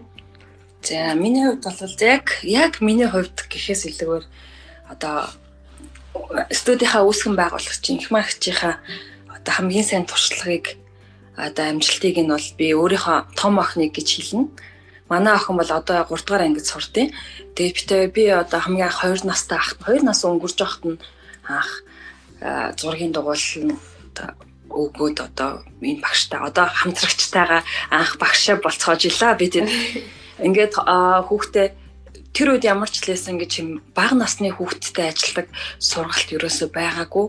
Тэгээ би өөрөө хүүхдийг яг бага наснаас нь хөгжүүлэх ёстой юм байна гэдгийг дөнгөж мэдчихээ шин тутам байсан болохоор маш сонирхолтой байсныг ч хэлэхгүй. Ерөөсөө сургуульд орон ортол нь би 4 жил тасралтгүй зургийн дугуйланд нь зөөсөн хах сайн бүтэн сайнгүй. За тэгээд хүүхд маань сургуульд орлоо. Одоо ингээд өөрийнхөө хичээл номоо хийгээ явж байгаа байдал сургуультай байгаа байдал энэ төрөнд хандаад үзэхэд тэр хүүхдийнхаа бүтээлч сэтгэлгээг би ерөөсөө хайрцаглахгүйгээр маш амжилттайгаар авч гарч чадсан байна гэдэгтээ одоо аюу итгэлтэй байдаг. Тэгээ жоохон сургууль нь жоохон юм нөгөө яг одоо сурж байгаа сургууль нь жоохон юм зарчимч сургуулахгүй юу? Ер нь нэг тийм байх ёстой, юм байх ёстой гэдэг зүйл дээр илүү төлхөө ханддаг. Тэгэнгүүт тэнд ерөөсөө миний охин хайрцаглагдахгүй хичээлд ямар ч хичээл дээр ямар ч юм дээр маш юм бүтээлчээр ханддаг. Тэгээд юм урлагийн ер нь ямар нэгэн зүйлс дээр юм нарийн мэдрэмжтэй ширээ засах гэдэг ч юм уу тий гэрээ тогтчуулах ч гэдэг юм уу 3 дугаар ангийн одоо 8 настай хүүхдэд байхааргүй маш юм торгон мэдрэмжтэй байдаг. Тэгэхээр энийг бол би одоо инх магч яг сайн туршлагуудынх нь амжилтуудынх нь нэг бахал гэж бодож байна. Магадгүй би бол одоо ажиллаад өнгөж 3 жил болж байгаа. Миний шавнар данч бас сүүлийн 2 жил карантинлэгдлээ. Тэд нар маань ингээд төгсөөд хэрвээ амжилттайгаар цаашаа амьдралт нь үнэхээр тэр хүүхдэд миний өөхийг хүсэж исэн тэр мэдрэмж тэр урлагийн боловсрал гэх юм уу те зүрх сэтгэлийн боловсрал тэр болгоо ингээд нас амьдралд нь суучихсан байх юм бол тэрийг би айгу амжилт гэж үзнэ. Яг одоо бол мэддэхгүй байх. Гэтэ 5 10 20 жилийн дараа надаас ганцхан ч гэсэндээ тийм сэтгэлийн одоо боловсралтай нэг ганцхан зүйл ч гэсэн надаас миний өөхийг хүсэж исэн зүйлсээс аавж үлдсэн тэр хүн амьдралд нь нэг жижигхэн орчлол байвал тэр хамгийн том амжилт баха. Тэгэхээр одоо ийм зүгээр та хүүхдүүдээ л харах хамгийн гоё гэдэг шүү дээ надаа. Одоо яг нөгөө хинний хэлснээр одоо эдний охин байна. Эхний хүүхдүүд маань эхний тийм жижигхэн бүр 2 3 тахаас эхэлсэн шавнар маань одоо 12 3 хүрч байгаа шүү баг тий. Тэгээд тэд нартайгаа ингээл одоо том болох тусам нь ингээд ямар сайн хүн болж төлөвшөж чадсныг нь харах үнэхээр бахархалтай. Тэгээд уг нь бит хоёр зураач бэлгэн гэдэггүй юм тий. Тэгээд ингээд нөгөө сургуультай хүртэл аягүй амжилттай суралцдаг юм суух чадвар бас авчдаг тий. Төвлөрөх чадвар авчдаг. Тэгээд хаашаа яаж байсан аягүй шилдэг байгаад байгаа байхгүй юу? Хөгтөд маань тэр л их сайн. Түрүү нөгөө бүтээл сэтгэлгээ гэж ярьсан. Би тэрэн дээр нэр яалтчгүй нөгөө нэг одоо жишээлбэл ийм стартап мах одоо ийм тэмцээн уралдаанууд болонгууд тэн дээр design thinking гэдэг MIT-гээс болон нэг Harvard-аас яг энэ design thinking гэдэг хичээлийг явуулдаг. Тэгээд энэ нэг хичээлийн дагуу нөгөө бүтээл сэтгэлгээ гэдэг бол ерөөсөө урлагийн чиглэлээр ер нь ингээд сурч ирсэн эсвэл энэ чиглэлээр одоо ажилладаг эсвэл энэ чиглэлийн нөгөө ойлголттой ийм хүмүүс болохоор яд үхлээр аливаа зүйлд айгу бүтээл чанддаг юм л дээ. Чи одоо шилбэл нэг ийм юу Имраны нөгөө аппаратын тийм жишээ дизайн тhinking-ийн сургалтын дээр гардаг байхгүй юу? Эмчнэр ингээ хүүхдүүдийг Имрагийн зураг авахлах гэдэг ингээ оруулангууд хүүхдүүд айдаг юм байна л та. Амар том юм ингээд нөгөө бүтэн биеэр нь оруулахаар ингээ нөгөө айдаг. Тэгээ айгу хүүхдүүд ялангуяа бага насны хүүхдүүд хөдөлдөг. Тэгээ хөдлөх нь нөгөө өөрөө зураг авах боломжгүй болгочдөг. Яавал энийг нөгөө нэг зургийг авдаг болох вэ гэдэг. Тэгээ эмчнэр яаж сэтгэхэд гоё юм гараагүй байгаа байхгүй юу? Тэгсэн чинь дараа нь тэн дээр ингээд ийм урлагийн баг ажилласан байгаа. Яг тэр ингээд Имраны аппараттай өрөөг яавал хүүхдүүд нөгөө нэг маш хурдан одоо нэг зургаа яг ингээд тогтвортой хөвтөд авахулах бай гэдгсэн чинь тэд нэр ингээд сэтгэлтэй эсэргээрээ тэрийг бүр ингээд яг үлгэрийн юм шиг юм өөрөө болгосон гэж байгаа байхгүй. Аппаратыг нь хүртэл ингээд яг ийм сансрын нисгч одоо нэг яг ингээд хөлөгтөө орж байгаа ч гэдэг юм уу. Хотуудыг болохоор илүү нэг үлгэрийн ертөнц рүү орж байгаа ч гэдэг юм уу тийм байдлаар ингээд ертөнцөөр орж байгаа. Тэгээд ингээд харахад ингээд тэр ингээд ийм Имраны аппарат гэж багт мэдгэдэгэргүй ингээд болтол нь өөрчлөсөн гэж байгаа байхгүй. Гэтэ маш жижиг шажиг зүгээр л тэр ерөөсөө л зурсан буудсан. Тэрнээс тэрэнд ингээд ийм амар лаг ийм ороогүй гэж байгаа байхгүй. Зүгээр тэр аппарат болоо өрөөг л зүгээр зургаар өнгөлшөөрөд тогтчулсан. Үлгэрийн ертөнцийг бий болгосон. Тэгээд тэр хүүхдүүд одоо нэг маш дуртай ингээд баг аппаратанд орж нэг зураг авахулдаг гэсэн гэж байгаа байхгүй. Тэгэхээр энэ нэг бүтээл сэтгэлгээний нэг жишээ гэж боддог байхгүй. Тэгэхээр саяны хэлсэнтэй бол айгүй санал нэгтэй нэр энэ бүтээл сэтгэлгээг бид нар нэг багаас нь хөгжүүлэхгүй бол бид нар чинь бол ингээд нэг суу одоо чи тийм хий бити нэг юу том хүний үдс юм хэлээд байж гэдэг юм уу тийм ингээд дандаа ингээд нэг хучин дарах ямар нэгэн байдлаар нөгөө өөрийнх нь үзэл бодлыг нь баг ингээд банк хаачж идэг. Тэгэнгүүт тэгээд өссөн хүүхэд нэг өөрийнхөө илэрхийлэх гэдэг ч юм уу те тэр тал дээр ер нь жоох юм уу дутагдaltaй болоод ирдэг шүү дээ. Дараа нь том болсон өнөө баг тэн дээр өөрөө ажиллаж эхэлдэг те. Тэгэхээр нэг та хоёрын нөгөө нэг хийж байгаа зүйл одоо бүтээл сэтгэлгийг маш сайн хөгжүүлж байгаа байна гэж бол би бол одоо бас бодож байна. Баярлалаа. Тэгээд нөгөө Пикассо хэлсэн байдаг шүү хүүхэд бүхэн уран бүтээлч гээд Питагорийн одоо яг гол баримталдаг юм бол яг бүтээлч сэтгэлгээ хөгжүүлнэ гэхээс илүүгээр хүүхдийн төрмөл бүтээлч сэтгэлгээг нь хайрцаглахгүй боохгүй. Тэрэнд нь чөлөөтэй хандах. Ерөөсө тэрийг нь ингээл урсгаад л авах хэрэгтэй. Яг бүтээлч сэтгэлгээ яг манайхан тэрийг жоохон орчуулахтаа ч юм уу арай өөрөөр ойлгоцсон бүтээлч сэтгэлгээг хөгжүүлнэ гэж бол гэхээс илүүгээр тэр бүтээлч сэтгэлгээ нь тасралтгүй ундарч идэг байхгүй. Ерөөсө хүүхдээс бүр итгмээргүй санаа оноо гардаг те. Тэрийг нь л бид нар өөрсдөө хайрцаглахгүй, фильтрдэггүй те. Одоо юу гэдэг нь шоолохгүй тэр болгонд ингэж одоо юу ингээд нөгөө зурж байгаа хүүхдийг ингээд бид нар ингээд нөгөө хүүхдтэй зурж өгөөд байдаг штэ. Аава машин зураад өгөнгүүт машин зураад өгчдөг тий. Тихгүй одоо ядчил те өөрийнхөө нь зуруулах хэрэгтэй байхгүй. Зуруулаад ингээд бид нар зураад өгчөнгөд хажуу тийшээгээ харсан машин зураад өгчдөг. Тэнгүүд хүүхэд машиныг тгий зурдаг гэл ингээд нэг төрлийн хайрцаглалт болоо явчихж байгаа байхгүй. Тийм нөгөө наад өөрийнхөө шар байдаг тий. Гэтэл хайрцаглагдаг хүүхд яадгүй гэхээр машиныг дээрээс нь хараад дөрвөн талдаа юм дөрвөн бондгор дугуйтай хэднэр зурж байгаа шүү дээ. Янз янзаар урдаас нь харсан зурж байгаа нэ. Гэтэл бид нар ингээл хажуугаас нэг зураал өгчөл хүүхэд угаасаа юмыг хүлээж авах амар. Ерөөсөө яг л нөгөө нэг юу шиг спонж шиг ингэж хүлээж авдаг юмыг тэгэнгүүт нэг тэгэл зураад өрсөн бол тэгэл тэр. Тэгэхээр би 12 настай хүртэл хүүхдийг маш чөлөөтэй байлга зураг заана гэж бол байхгүй. Өөрөөр нь зурвал яриул гэл ингээл ээж аав нартай тэгж зурсан зураас болгоноод дараа нь тайлбарлаж өгнө. Тийм. Гэр чинь бас өөрөө хүүхдэд давхар тийм бүтээлч сэтгэлгээ нь хөгжиж идэг. Энэ юу юм болоо гэх юм гутал зүгээр л яг санамсгүйгээр зураас зурсан байлаа ч гэсэн тэрийгэ ямар нэг юм бодож төсөөлж тэрийг ингэж нэг юм болгож ингэж төсөөлж ярьж өгдөг тий. 2 нас өнгөрч байгаа хүүхдийн зурна гэж юу аах вэ гэж зарим хүн бодож л байгаа бох. Гэхдээ угаасаа 4 орчим нас хүртлээр хүүхэд гарынхаа хаясаар зурдаг. Тэгээ зургийн дугуулан дээр ирээд юу ийдгөө гэхээр тэр гарынхаа хаясаар зурсан зүйлээ ярьж тэ хараад ингээд зохиож ярьдаг байхгүй айгу хөрхөө. Тэр чиг хэмжээгээр ингээд сэтгэлгээ нь хөгжөөл улам ингээд нөгөө нэг задраал тэрийг өөрийгөө ингээд задлаад байгаа байхгүй хүүхэд. Тэгээд шүмжлэхгүй ерөөсөө ийм байдаг гинэ машин ийм байдаггүй ийм байдаг байдаг. Тэгээд тэгж мэг шүмжлэхгүйгээр өөрийгөө нь зуруулаад өөрийнх нь яриулаад ингээд дэмжиж л өгөх ажил юм. Манай яг охин 2 нас өнгөрөөгөө зургийн дугуулантаа ингээд хар юм зураас зураад идэгс аахгүй. Тэгээд юу юм гэхээр хэрээний бүхс гэх. Тэгэхээр яг нөгөө бидэд энэ нөгөө хотоос хол юм цусланд амьдэрдэг байсан. Тэгээ манай хашаан дээр яг хэрээнүүд суухаар нэрнгээсээ л хойноосоо харахаар юм хар зураас л харагддаг байсан байгаа байхгүй юу. Шууд нөгөө хэрэг гэдэг шуугч шал өөрөөр л наанаас нь тэ харсан, хажуунаас нь харснаар л бодоод исэн боловч нэрэл тэр доороос харж байгаа жоохон хүүхдүүд бол тэр хэрэг болвол хар өнгөтэй л тэгээд нэг хэрээний бүкс бол хар зураас л харагдаад байгаа байхгүй юу? Тийм тэгэхээр яг тийм юу байж бас болно. Одоо нар шар өнгөтэй байдаг, тэ тэнгэр цэнхэр өнгөтэй биш, цэнхэр өнгөтэй байдаг гэдэг ч юм уу.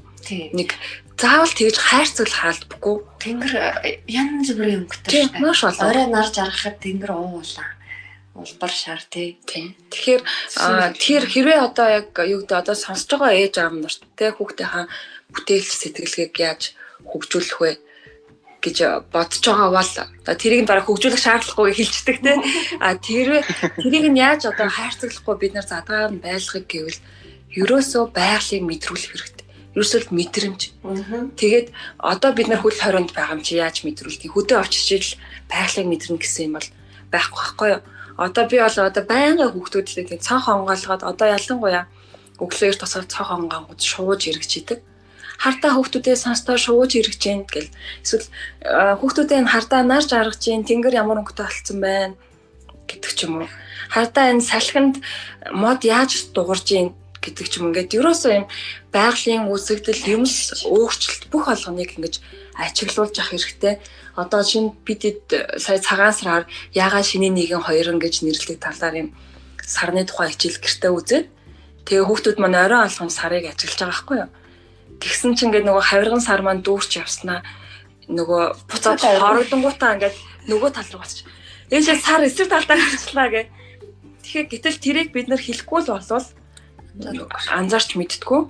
Тэгэхээр юм хүүхдийг одоо заавал ингээд суулгаад чи одоо яг зураг гэж ингэж бүтээл сэтгэлгээ нь хөгжүүлнэ гэхгүйгээр юм маш олон нээлттэй байдлаар одоо хүүхдтэйгээ мэдрэмжийг төрүүлэх зүйлсийн талаар ярилцах хэрэгтэй.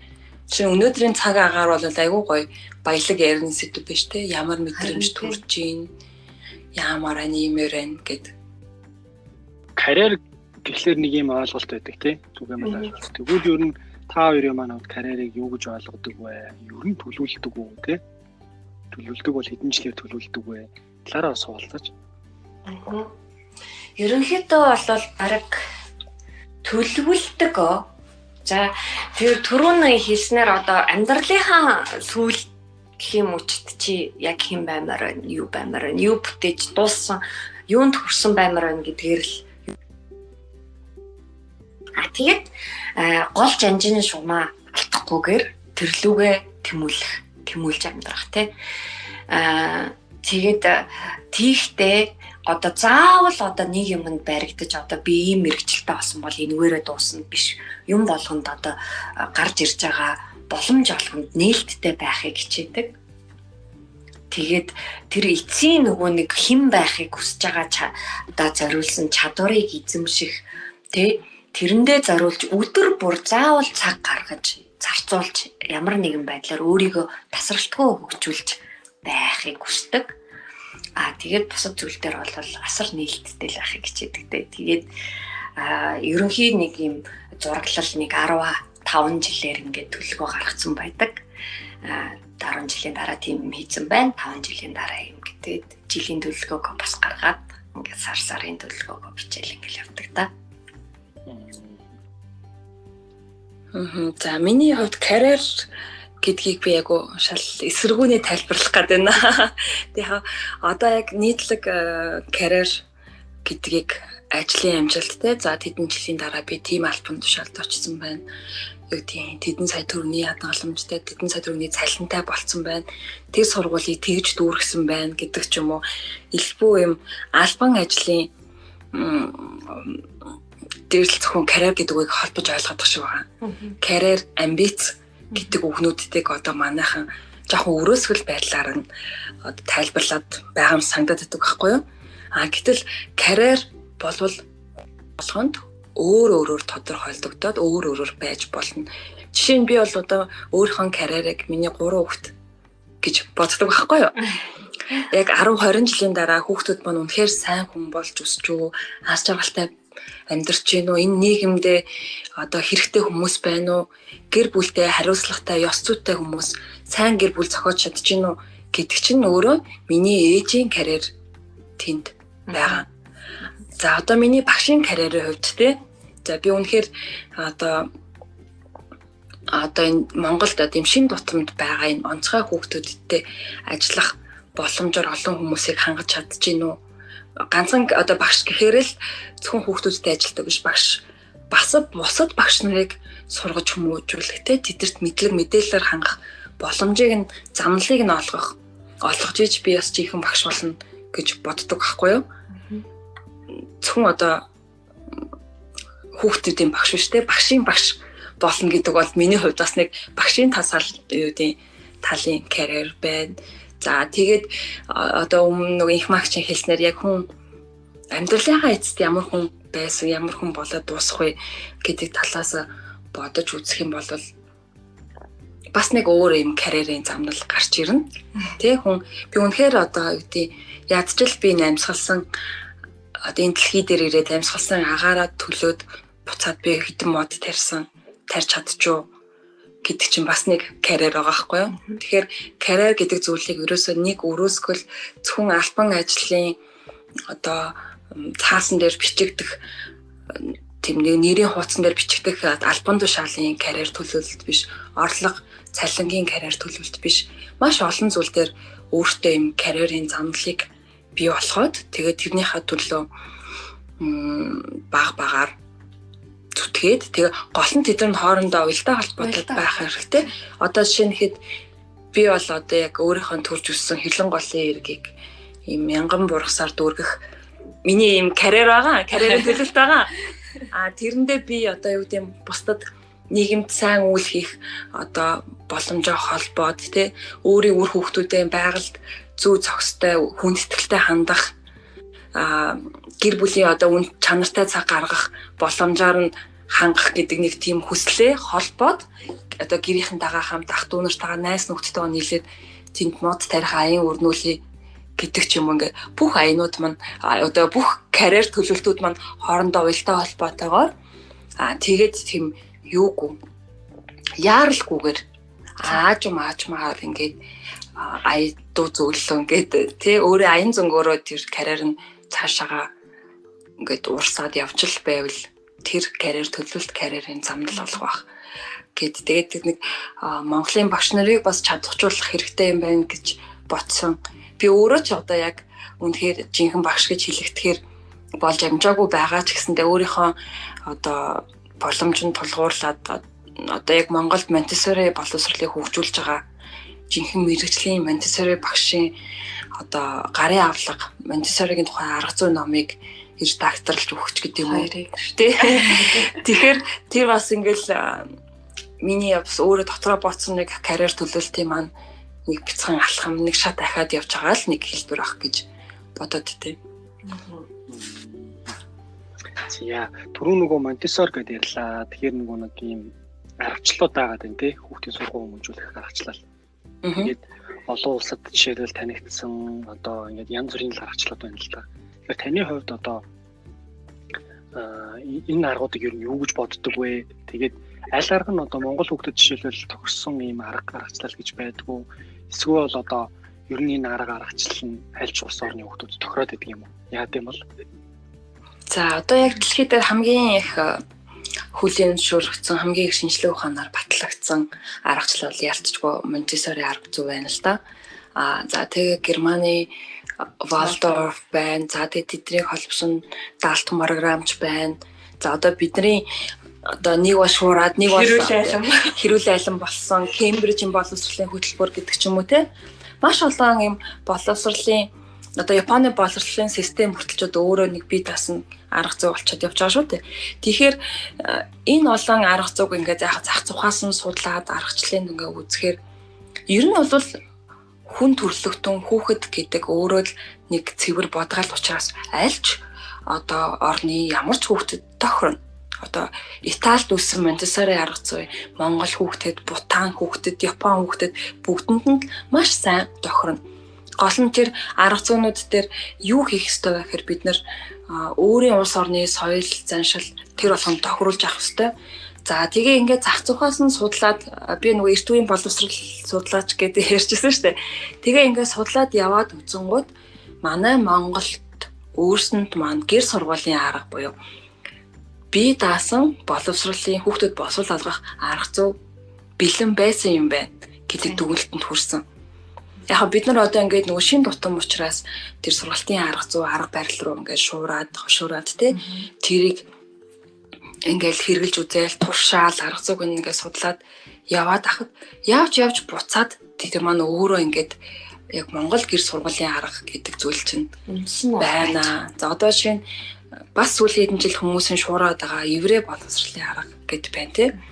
За тэдний гол арга зүй гэсэн чинь ерөөсөө тэр талмууд номоо уншиж тэрэн дээр ярилцаж тэрнээс амьдралын философио сурч явдаг болж таарж байгаа. Гэтэл манай Монголд оюун төлхөөр аман хэлбэрээр байгаад байгаа байхгүй. Байгаал хэрнээ. За тэгэн гот Германы Валдорф гэд тэр Рудольф Штейнер гэж хүний гаргасан тэр сургалтын арга зүйд илүү юм үлгэр домог ичид тэр болгонд юм тулгуурсан хүний зүрх сэтгэлийг одоо сэтгэл оюуны боловсрол олгох тэр чиглэл рүү нь явсан тийм арга зүй байлаа гэхэд манай монголчууд үлгэр домгийн тэр үлгэр домгоор хүүхдээ хүмүүжүүлэх ямар сайхан юу уламжлалт түүх байсан байна тий. За одоо Монтессори бол хүүхдийг одоо намайг өөрөө хийхтмэн туслаач буюу одоо бие дааж сургах. Одоо хүүхдэд өөртөө ихтэйгээр тэр нийгмийн нэг шүүн болж амьдралын одоо хариуцлага хүлээж тэг өөртөө ихтэйгээр аз жаргалтай амьдрах тэр арга замыг олгох тэр арга зүй нь манай Монгол алчны бас байсан байна. 3 настай хүүхэд өөрийн төрөний хутагтаа яваад маха мүлжөөд иддэг байсан. Тэгэхээр одоо болтол манай 3 дугаар анги хүүхэд хутга барьж чадахгүй шүү дээ. Сайн бид нар айдаг. Гэтэл тийм байсан байна. За тэгээд одоо бид нар ээж аамнаар хүүхдүүдээ одоо биеэр үлгэрж үзүүлэх ёстой гэдэг байгаа шүү дээ. Тийм ээ, ямар ч ажил хөдөлмөрийг гэтэл малчны хотонд аав ээж нь ерөөсөө хүүхдээсээ холтос салтгүй хажууд нүдэн дээр нь хөдөлмөр эрхэлж идэг те.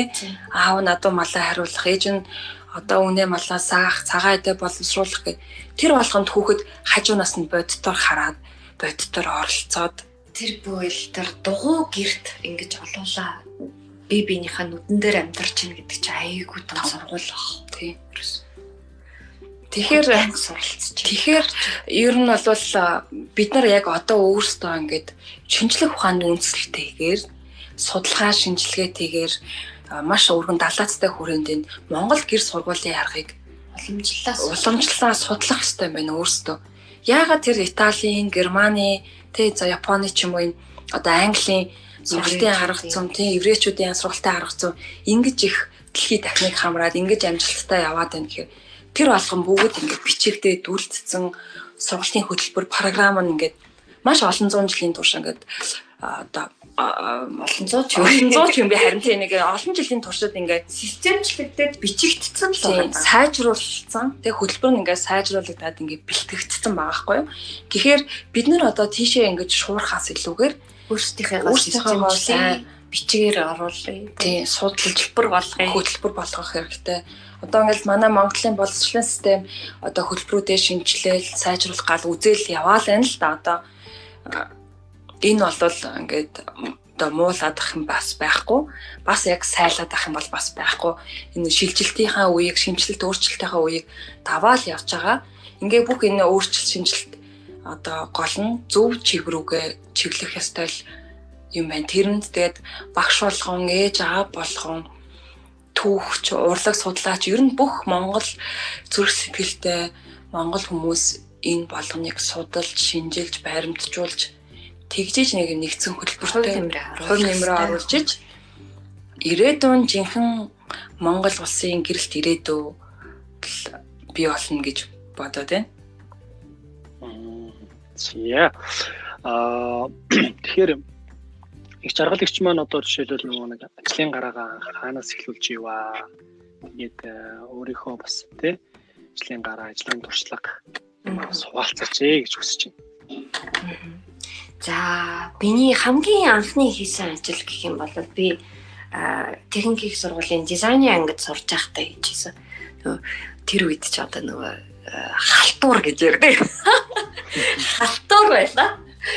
Анхны цалин байна. Тэгээд Нисванис гэдэг хамтлаг байдаг гэсэн.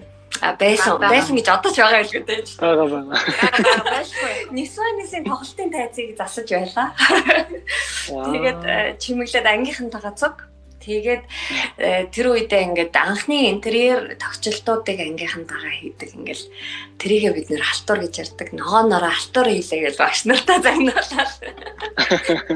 Халтуур хийдэг байлаа гэж. За тэгээд Унгар Англид ингээд суралцах явцдаа юу эсийг хийх үедээ тийм ээ сонин зөөдөг хүүхдээ сонин зөөгчөөс ахуулаад аяг угаах одоо ерөөсөө янз бүрийн ажил хийж үзлээ. Дэлгүүрийн худалдагч зөөгч гэл. Тэгээд хамгийн тэнд байх Англид байх хугацаанд би нэг хамгийн сонирхолтой хийжсэн ажил нь өөрийнхөө нөө мэргэжлээс хол юу байсан гэхлээр нэг уул уурхай газрын тосны Украин компанид захирлын туслах хийж үзсэн. Тэгээд захирлын туслах. За тэгэл Монголд ирснээс хойш гэх юм бол уран зургийн галерей тосын байгууллагуудад ажиллаж байлаа. Тэр байтугай Монголын алт Мак компанид хүртэл хүний нөөцийн мэргэжилтэн сургалт төгжил хариуцсан мэргэжилтнээр ажиллаж байлаа. Тэгээд одоо бас ингээд орчуулгын товчоо ажилуулна бас тэгээд орчуулга хийх би аюу дуртай. Яг тэгвэл орчуулга хийх болгонд ингээд сэдвэн өөр болохоор аюу хэм сурж мэдчихэдэг байнгын те. Их сонирхолтой ажил байдаг. За тэгэл янз бүрийн юм хийж байна да. Тэгээд гол нь хүн ажлыг голох ёсгүй. Ажил хүний голдог юм аа. Юу ч байсан хамаагүй хийж л байгаараа ямар ч ажил байсан хүнд сурах юм байдаг. За тэгвэл нэг чимэг болцогч манад болохоор ер нь ажлын гараагаа бас хаанаас эхэлж юу ажлын туршлагаа авсан хуваалцаач тий. За тэгээд ажлын гараа гэвэл яг сургуулаа төгсвөл ажилд орсон нөгөө Intel-д ажилтнаар орж исэн. Одоо мэргэжилтнээр байгууллага хариуцсан мэргэжилтнээр гээд тэгээд тэрнээс өмнө бол оюутан байхдаа ч юм ингээд цагийн ажлууд айгүй хийж үзчихсэн. Тэгээд би яг зөв оюутан байхдаа хийжсэн ажлын талаар илүү ярих гэж бодлоо. Яг тэгэхээр энэ залуу хүмүүс сонсож байгаа учраас илүү туршлага олж магадгүй гэж бодоод за нэгдүгээр курсынхаа хавраас эхлээд байгуу санаанд гүйж аваад нэг промошны ажилд ороод тэгээд тэр нэг цагийн нэг өдөр 4-өөс хойш 8 цагийн хооронд ч билүү нэг одоо бас яг зөв промошны ажил арай өөр болчиход байгаа шүү дээ тий. Тэгсэн чинь тэрэнд би нэг бэлэн гомонгийн нэг промотерийн ажилд ордог байхгүй юу. Дөнгөж Монголд чинээр орж ирж исэн. Тэгэл их төлгөөрт ингээд зогсож исэн ингээл нөгөө амсуулаад ингээд хүмүүс тайлбарлаад. Тэгээ одоо яг ингээл нөгөө ийм арт ч юм ингээд өөр газар амтлагаан зогсож байгаа охтуудыг харахаар байгу урамгүй байдаг байхгүй юу. За ингэж ажил хийгээд тахта яа тийм тэгсэн чинь би тэр үед өөрөө ч мэдэлгүйгээр тэр бэлэн гомонг оруулж ирж байгаа захиралт нь бараг 5 хайрцаг гомон зарцсан байсан. Ингээд нөгөө тэр хүн тэр одоо бэлэн гомонг оруулж ирдэг тэр компани захирал нь хүнсээ авах гад их нэртэйгээ эхлэхүрт явж таарсан байна л та. Тэгээд өөрийнх нь гомонг зарж исэн. Тэгсэн чинь би тэр хүнийг уурж авчираад тэгээд ингээ бүгдийг ингээ баа байгуу тайлбарлаад тэгээд бүр ингээд нөгөө амт олгоноос нь 5 төрлийн амттайс 5-лагаас нэгийг өгөө явуулсан гэж байгаа тэгснэ. За тэгвэл би амсхын юм чинь жижигнээс нь авд юм уу гэд тэгсэн гинэ. Тэгэхээр нь ёо тэгж хэлэхгүй. Тэгэхээр үгүй та одоо ингээд нэг л идэл эхэлжүүлэн бүр ингээ үнэхээр гоё амттай ясна шүлтэй яадаг идэг. Гэсээр ад бүр том савлгаатай 5-аас нь зараад тэгээд маргааш нь нөгөө тийш нөгөө цагийн ажил учраас нөгөө өдөр 7 хоног орчилоо цалингаа авдаг. Тэгээ гүйжчихсэн чинь чи яаж яана манай захиралд өөрийнх нь бэлэн гомыг мөнгөөр нь зарцсан байх юм чигээ. Тэгэхээр нөгөө тэр би бол гэхдээ тэр үед одоо оюутан хүүхэд дэлгүүр дотор тэгээ сурчлагаа хийгээд бэлэн гомыг сурчлаа зогсож байхдаа огтхон жичиж байгаагүй. Айгу ийм урам зоригтойгоор хийдэг байсан. Тийм болохоор ч тийм үү үдийн тэр миний ажиллажсэн газрын бордуулалт айгу өндөр байдаг байсан. За тэгээд судалгааны цагийн ажил хийдэг байсан. Тэгээд цагийн одоо нөгөө дэлгүүрүүдийн нэгтлэнгуудын ингээд нөгөө тооцоо моцоог нь бичиж өгдөг тийм ажил хийдэг байлаа. Тэгээд би бол оюутан байхдаа нэг гэрээсээ нэг их тэгж мөнгө төгрөг энэ төр авч байгаагүй. Тэгээд угийн жоохон тийм нөгөө зардал ихтэй хүн болохоор ямар нэгэн байдлаар нэмэлт орлоготой л байхгүй болохгүй учраас тэгээд оюутан хүүхдүүдийг би бол одоо оюутан дүүнэрээ ч гэсэн аль болох цагийн ажил голохгүйгээр аягүй сайн хийж тэндээс гол нь аягүй хэм сурдаг. Найз нөхдөдтэй болно, танилын хүрээч нэмэгдэн шин зүйлд өөрийгөө сурна. Дээрээс нь орлоготой болно, бусдаас хараад биш болно. Яг хэрэг төлбөрөө төлөвлөдөг учраас тэдэрт буцаагаад одоо хэрэглээний мөнгөний илүүчлэн гаргаж өгнө гэдэг бол бас аль талтай аягүй сайн хүүгийн бэрхшээлтэй тулд оюутнууд илүү цагийн ажил хийгээсэй гэж хүсдэг. Гэхдээ сүүлдээ яг тэрний маа нөгөө тэнцвэр алдагдаад би чинь цагийн нөгөө ажил хийх тавуулаараад сургуулаа авсныг жоохон орхитуулах гэдээсэн тал гарч исэн. Тэгэл даалгавраа хийх үү, ажилдаа явах уу болчдөг. Тэгэхээр аль болох тэнцвэрийг нь алдагдуулахгүйгээр сурсан шиг сураад, ажилласан шиг ажиллаад бүх юмд юм хэлээсээ хандаад тэгэж явж байгаасаа гэж зөвлөх байна. За тэгээд Unitel-д ажилд орсон маань ч гэсэндээ тэр юуны нэг ямар нэгэн юмд юм чин сэтгэлээсээ өөрөө одоо уран зоригтой ханддаг маань бас нөлөөлсөн байх гэж боддtiin. Би яагаад тэгэхээр төгсөг багтаа орж исэн байхгүй юу? Нэг MCS-ний тэтгэлэг хөтөлбөр зарлагдаад санаандгүй байж хаад яваад орцсон. Тэгсэн чи одоо яг MCS-ийн авдаг нэг асуудал шийдвэрлэх чадварын тест гээд байдаг да. За тэгээд тэр шалгалтаа тэнцэн давсан тохиолдолд ер нь дараагийн шатны ярилцлагуудад орж MCS ямар ч компанид орох эрх нээлттэй байдаг байхгүй юу? За тэгээд тэрийгэ өгчөөд тэгээд тэтгэлэг хөтөлбөр байсан учраас багаар одоо ажиллах чадвар мадвар шалгах гад нэг юм өдрийн нэг юм сургалтанд суужсэн. Тэгээд яг тэр үедээ би айгүй итгэвтэй ингээл асуулт болгонд хариулаад хөгжим тоглоход нь ч юм уу ингээд баг болоод ямар нэгэн кейс дээр ажиллахад нь айгүй уран зоригтойгоор итгэвтэйгээр оролцож исэн учраас тэр нөгөө сонгон шалгаруулж байгаа хүмүүсийн харанд нь өртөөд гэх юм уу. Тэгээд ажилтаа болж ийлаа. Тэгэхээр ер нь одоо карьераа төлөвлөж байгаа, ажил хийж эхлэх гэж байгаа, сургууль сурж байгаа хүүхдүүдэд, залуучуудад зөвлөхөд ямар ч юмыг маш гоё юм уран зоригтойгоор тийм баяр хөөр дүүрэн хийж байгаасаа тэгэл юм болвол тэр боломжууд ч айгүй гоё нээлттэйгээр ингээд урсаад гараа явчихна. Дээрээс нь ерөөсөө нөгөө тэгж хийсэн ажил өөрт ерөөсөө түүр болтгүй, зовлон болтгүй. Яа би одоо нэг 3 цаг яаж энд сууж энийг хийнэ гэж бодохгүйгээр заастаа гялцуулчих 3 цаг юу аах вэ гэл залуу насны тэр ирч хүчээр дайраал шунгнаад ороход ямар ч ажил айгүй хурдан бүтдэг. Тэгэхээр ажлыг голохгүйгээр тэгээд гоё уран зоригтой баяр хөөртэйгээр хийж байгаасай л гэж хэлмээр байна. За одоо ингээд магадгүй нөгөө нэг та хоёрын маань яг одоогийн ажиллаж байгаа чиглэлээр ажиллах гэж байгаа, сурах гэж байгаа, сурж байгаа, дөнгөж ажил дээр гарч байгаа ч гэдэг юм уу юм залуучуудад хандаад ер нь юуг зөвлөх вэ? Юуг анхаараарай гэж хэлэх вэ? Ямар ч мэргэжилтэй болж байсан те юу ч хийхийг хүссэн гэсэн өөрөөсөө том зорилготой байгаарай гэж зөвлөмөр байна. Нэгдүгээр дараа нь бол хүнд туслах чин хүсэлтэй байх хэрэгтэй. Тэ одоо хүүхдийн одоо миний хувьд гэвэл хүүхдийн одоо боловсрал хөгжилд анхаарч байна гэдэг чинь би хүүхэд бүрийн эцэг их тусламаар энэ тэр хүүхэд болгонд тусламаар байгаа сэтгэл надад байгаа учраас би тэрийг чин сэтгэлээсээ хийж чадчихаа гэж үздэг. Тэгээд тэрэнд бас хүний том зүрхтэй айгүй том зүрх сэтгэлтэй байх хэрэгтэй. Тэгээд бас нэг байх хэрэгтэй чанар гэх юм бол зогсолтгүй өөрийгөө хөгжүүлдэг, зогсолтгүй тууштай чанар хүн болгонд байх хэрэгтэй гэж боддог. Тэгээд түрүүний бүтэгийн хэлдгээр ажлаа аз жаргалтайгаар хийх хамгийн чухал. Дээрээс нь үргэлж хэл ямар нэгэн гадаад хэл нэгж байх уу? Ер нь нэлээд нийжгээд гадаад хэл сураарай. Сурсан хэлний чинь тоогоор ертөнцийг харах цонх чинь хэлнэ гэж хэлэх байна.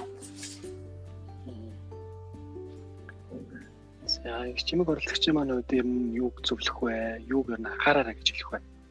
За би одоо яг хэлэхээр тавцахгүй тул бас нэг хараа өөр өнцгөөс хэлээ. Яг тэр юуны тулд одоо 2 хүн орж байгаа лээ тий. За яг одоо зүгээр яг бид хоёр ч өөр мэрэгжлийн хүмүүс шал өөр чиглэлд ажиллаад тэгснээ одоо хүүхдийн сурганаас халаад ном дэвтэр хийгээд явж байгаа хүмүүсийн хувьд хэлэхэд одоо шинэхэн стартапуудад ч хамааралтай, оюутнууд ч хамааралтай тийм зөвлөгөө өгье гэж хүсэж байна. За тэгвэл би ийм маш их ажигч байгаасаа гэж зөвлөмөр байна. Яагаад тэгэхээр ямар нэгэн одоо бизнесийн шин санаад эсвэл ямар нэгэн амжилттай ажил тэр яг цаад мөн чанартай хүний асуудлыг шийддэг, хүний амьдралыг хэлбэрчилсэн, хүнд тус болох үс байх ёстой. Тэхийн тулд тэрийг ажилтдаг байх ёстой. Яг асуудал нь юундаа байна? Яавал би энийг шийдэж болох уу гэдээ одоо түрүүний хэлдгээр нөгөө эмчнарт туслаад зураач нар MRI аппаратыг яаж чимгэлсэнтэй яг адилхан тэр асуудлыг гарцыг ингээ байн хайж болчих ингээ дотроо төсөөлж бодож явах хэрэгтэй. Тэгээ ерөөсө мөнхийн тасралтгүй бүтээлч сэтгэлгээтэй авах хэрэгтэй. Бүтээлч сэтгэлгээ тэр асуудлыг шийдвэрлэх гэдэг чинь одоо шинэ тийм сониуч байх те. Энд чи яг нөгөө шинээр эхэлж байгаа стартап компаниудтай хамааралтай зүйл биш байхгүй юу? Хүн болгонд байж болно. За тэгээд одоо нөгөө Bloomberg-ээр гардаг нөгөө сая долларын санаа гэд нэвтрүүлгүүд нь штэ. Тэр яг тэрэн шиг ингэж амьдарч байгаа орчин ахуй бүх зүйлдээ яаж асуудлыг шийдвэрлэж болох уу гэдгээ бүтээлчээр бодож ажиглаж тэрэнд им байнгын бэлэн им чөлөөт сэтгэлгээтэй байх л хэрэгтэй. Тэгээд яг тэр одоо хандлагаараа ажил мэргэжилтэд хандах хийж байгаа зүйлээ яг тийм болгож өөрчлөлт шинжилгээд бэлэн байхын тулд эхлээд ажигч байх хэрэгтэй. Асуудлыг шийдвэрлэх боломжоор өөрийгөө ингэж байнгын цэнэглэж тэрүүгээр өсөглөн байх хэрэгтэй л гэж бодож байна. Одоо жишээ нь нөгөө йогийн ном гаргалаа гэд тэгсэн штэ би. Тэрэн дээр бол нэх би яг мэржлийн йогийн багш болоод ч юм уу гаргаагүй. Зүгээр яг асуудал болоод хүүхэд унжтгууд байгаа юм байна. За унтуулахын тулд яах вэ гэж бодсноос үүдээд за тэгээд тэрийгээ өөрийнхөө ур чадвартай одоо өөрийнхөө ур чадварч явахтай өөрийнхөө хийж чадах одоо хүүхд ном зохиолтой холбож иж ингэж нэгэн бүтээл хийж байгаа. Яг тэрнтэй адилхан өөрийнхөө хийж байгаа ажил мэргэжлээр шийдвэрлэж чадах, миний шийдвэрлэж чадах ямар асуудал байна, ямар ажил байна гэдгийг байнгын ажигч гарахаа байж харж байгаасай л тэгжэл хүсмээр байна. Өө зөвлөмөр байна. Ямар их баярлалаа. Та хоёр маань сайн дурын ажлыг ер нь юу гэж боддог вэ? Сайн дурын ажил хийдэг үү? Хэрвээ хийдэг бол ер нь яагаад хийдэг юм бэ? Сайн дурын ажил хийнэ. Ер нь бол хүн нийгэмдээ хэрэгцээтэй байж байх хэрэгтэй гэж бодож байна. Тэгээд сайн дурын ажил хийнэ гэдэг заавал миний хувьд бол нөгөө бас ажил 2-3 давхар ажил хийгээд ингэдгийн хувьд заавал одоо нэгэн клуб тамрагдаж ингэж явдаггүй. Би ямар хэмжээгээр хийдэг вэ гэхээр одоо яг хийж байгаа зүйл гэх юм бол би хүүхдийнхаа сургуулийн эцгийн зөвлөлт байдаг. Энэ ч гэсэн тодорхой хэмжээнд сайн дурын ажил гэж бодож байна. Сургуулийнхаа эцгийн зөвлөлийн ажлыг хөтөлбөртэйгээр хийдэг. Дээрээс нь Швед Монголын хамтын нийгэмлэг гэдэг байгууллагад ажиллаж байна. Миний хамгийн аз жаргалтайгаар амжилттай болсон сайн дурын ажил хийсэн төсөл гэвэл одоо нөгөө амьд ертөнцийн цоврал хүрээлэн төсөл байна. Би энд сайн дурын ажилнаар анх эхэлж байхад нь Ганбаяр Боёна хоёртой хамтарч эхлүүлж байлаа. Тэгэхээр ер нь бол нийгэмдээ идэвхтэй ойрхон байгаа боломжоор ажиллаж байх нь бол хүнд асар их сэтгэлийн таашаал өгдөг шүү. Бас зөндөө олон юм сурах боломж байдаг шүү.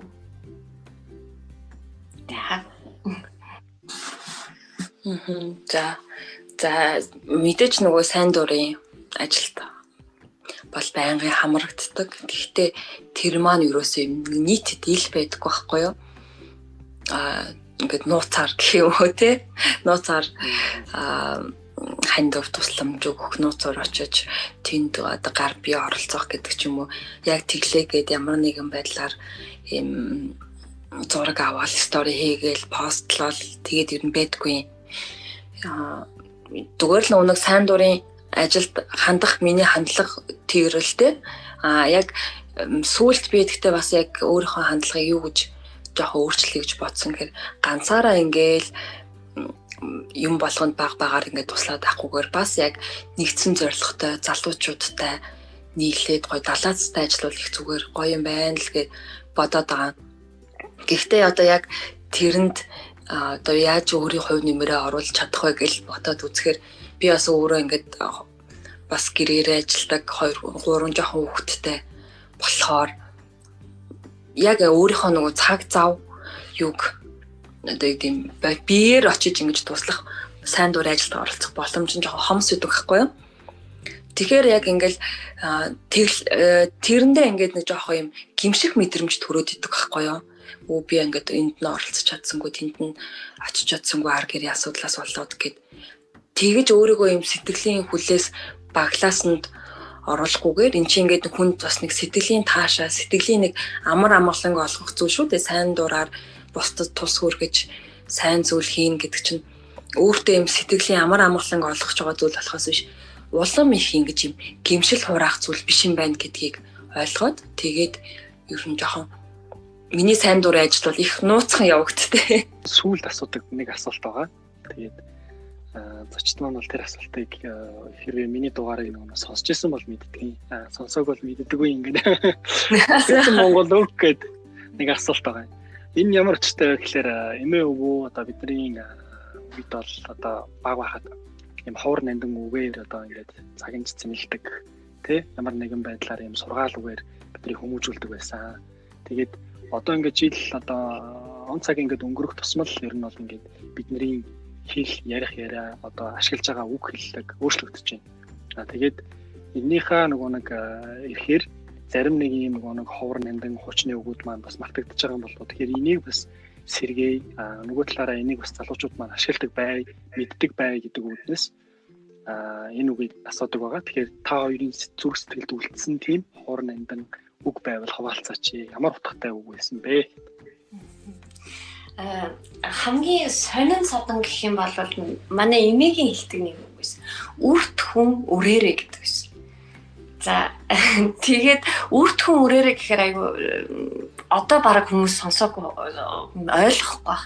Энэ нь одоо хүний хүүхэд те яг чинийхээс ямар ч ялгаагүй шүү. Чи битгий хүний хүүхдийг илдүүлээрээ. Өөрийнхөө хүүхдэд юм шиг ингэж хандаж байгаарэ. Эргээд хүн чиний хүүхдэд тэгэж хандах вэ гэсэн утгатай үг байхгүй. Тэгээд ер нь бол хүн болгоно л хүний үр штэ тий.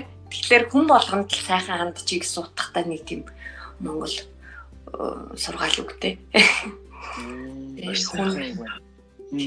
Сонсож байгаагүй үг байна. Тийм байгаа. Хамгийн содон нь энэ. Манай эмээ ер нь аягүй их зөөр үг хэлдэг. Тэгээд хамгийн сонин нь энэ байсан. Би жоохон бахта бүр гайхаж сонсчихсан байхгүй. Тэгээ эхний баг бахта би нэг ойлгодгүй байсан.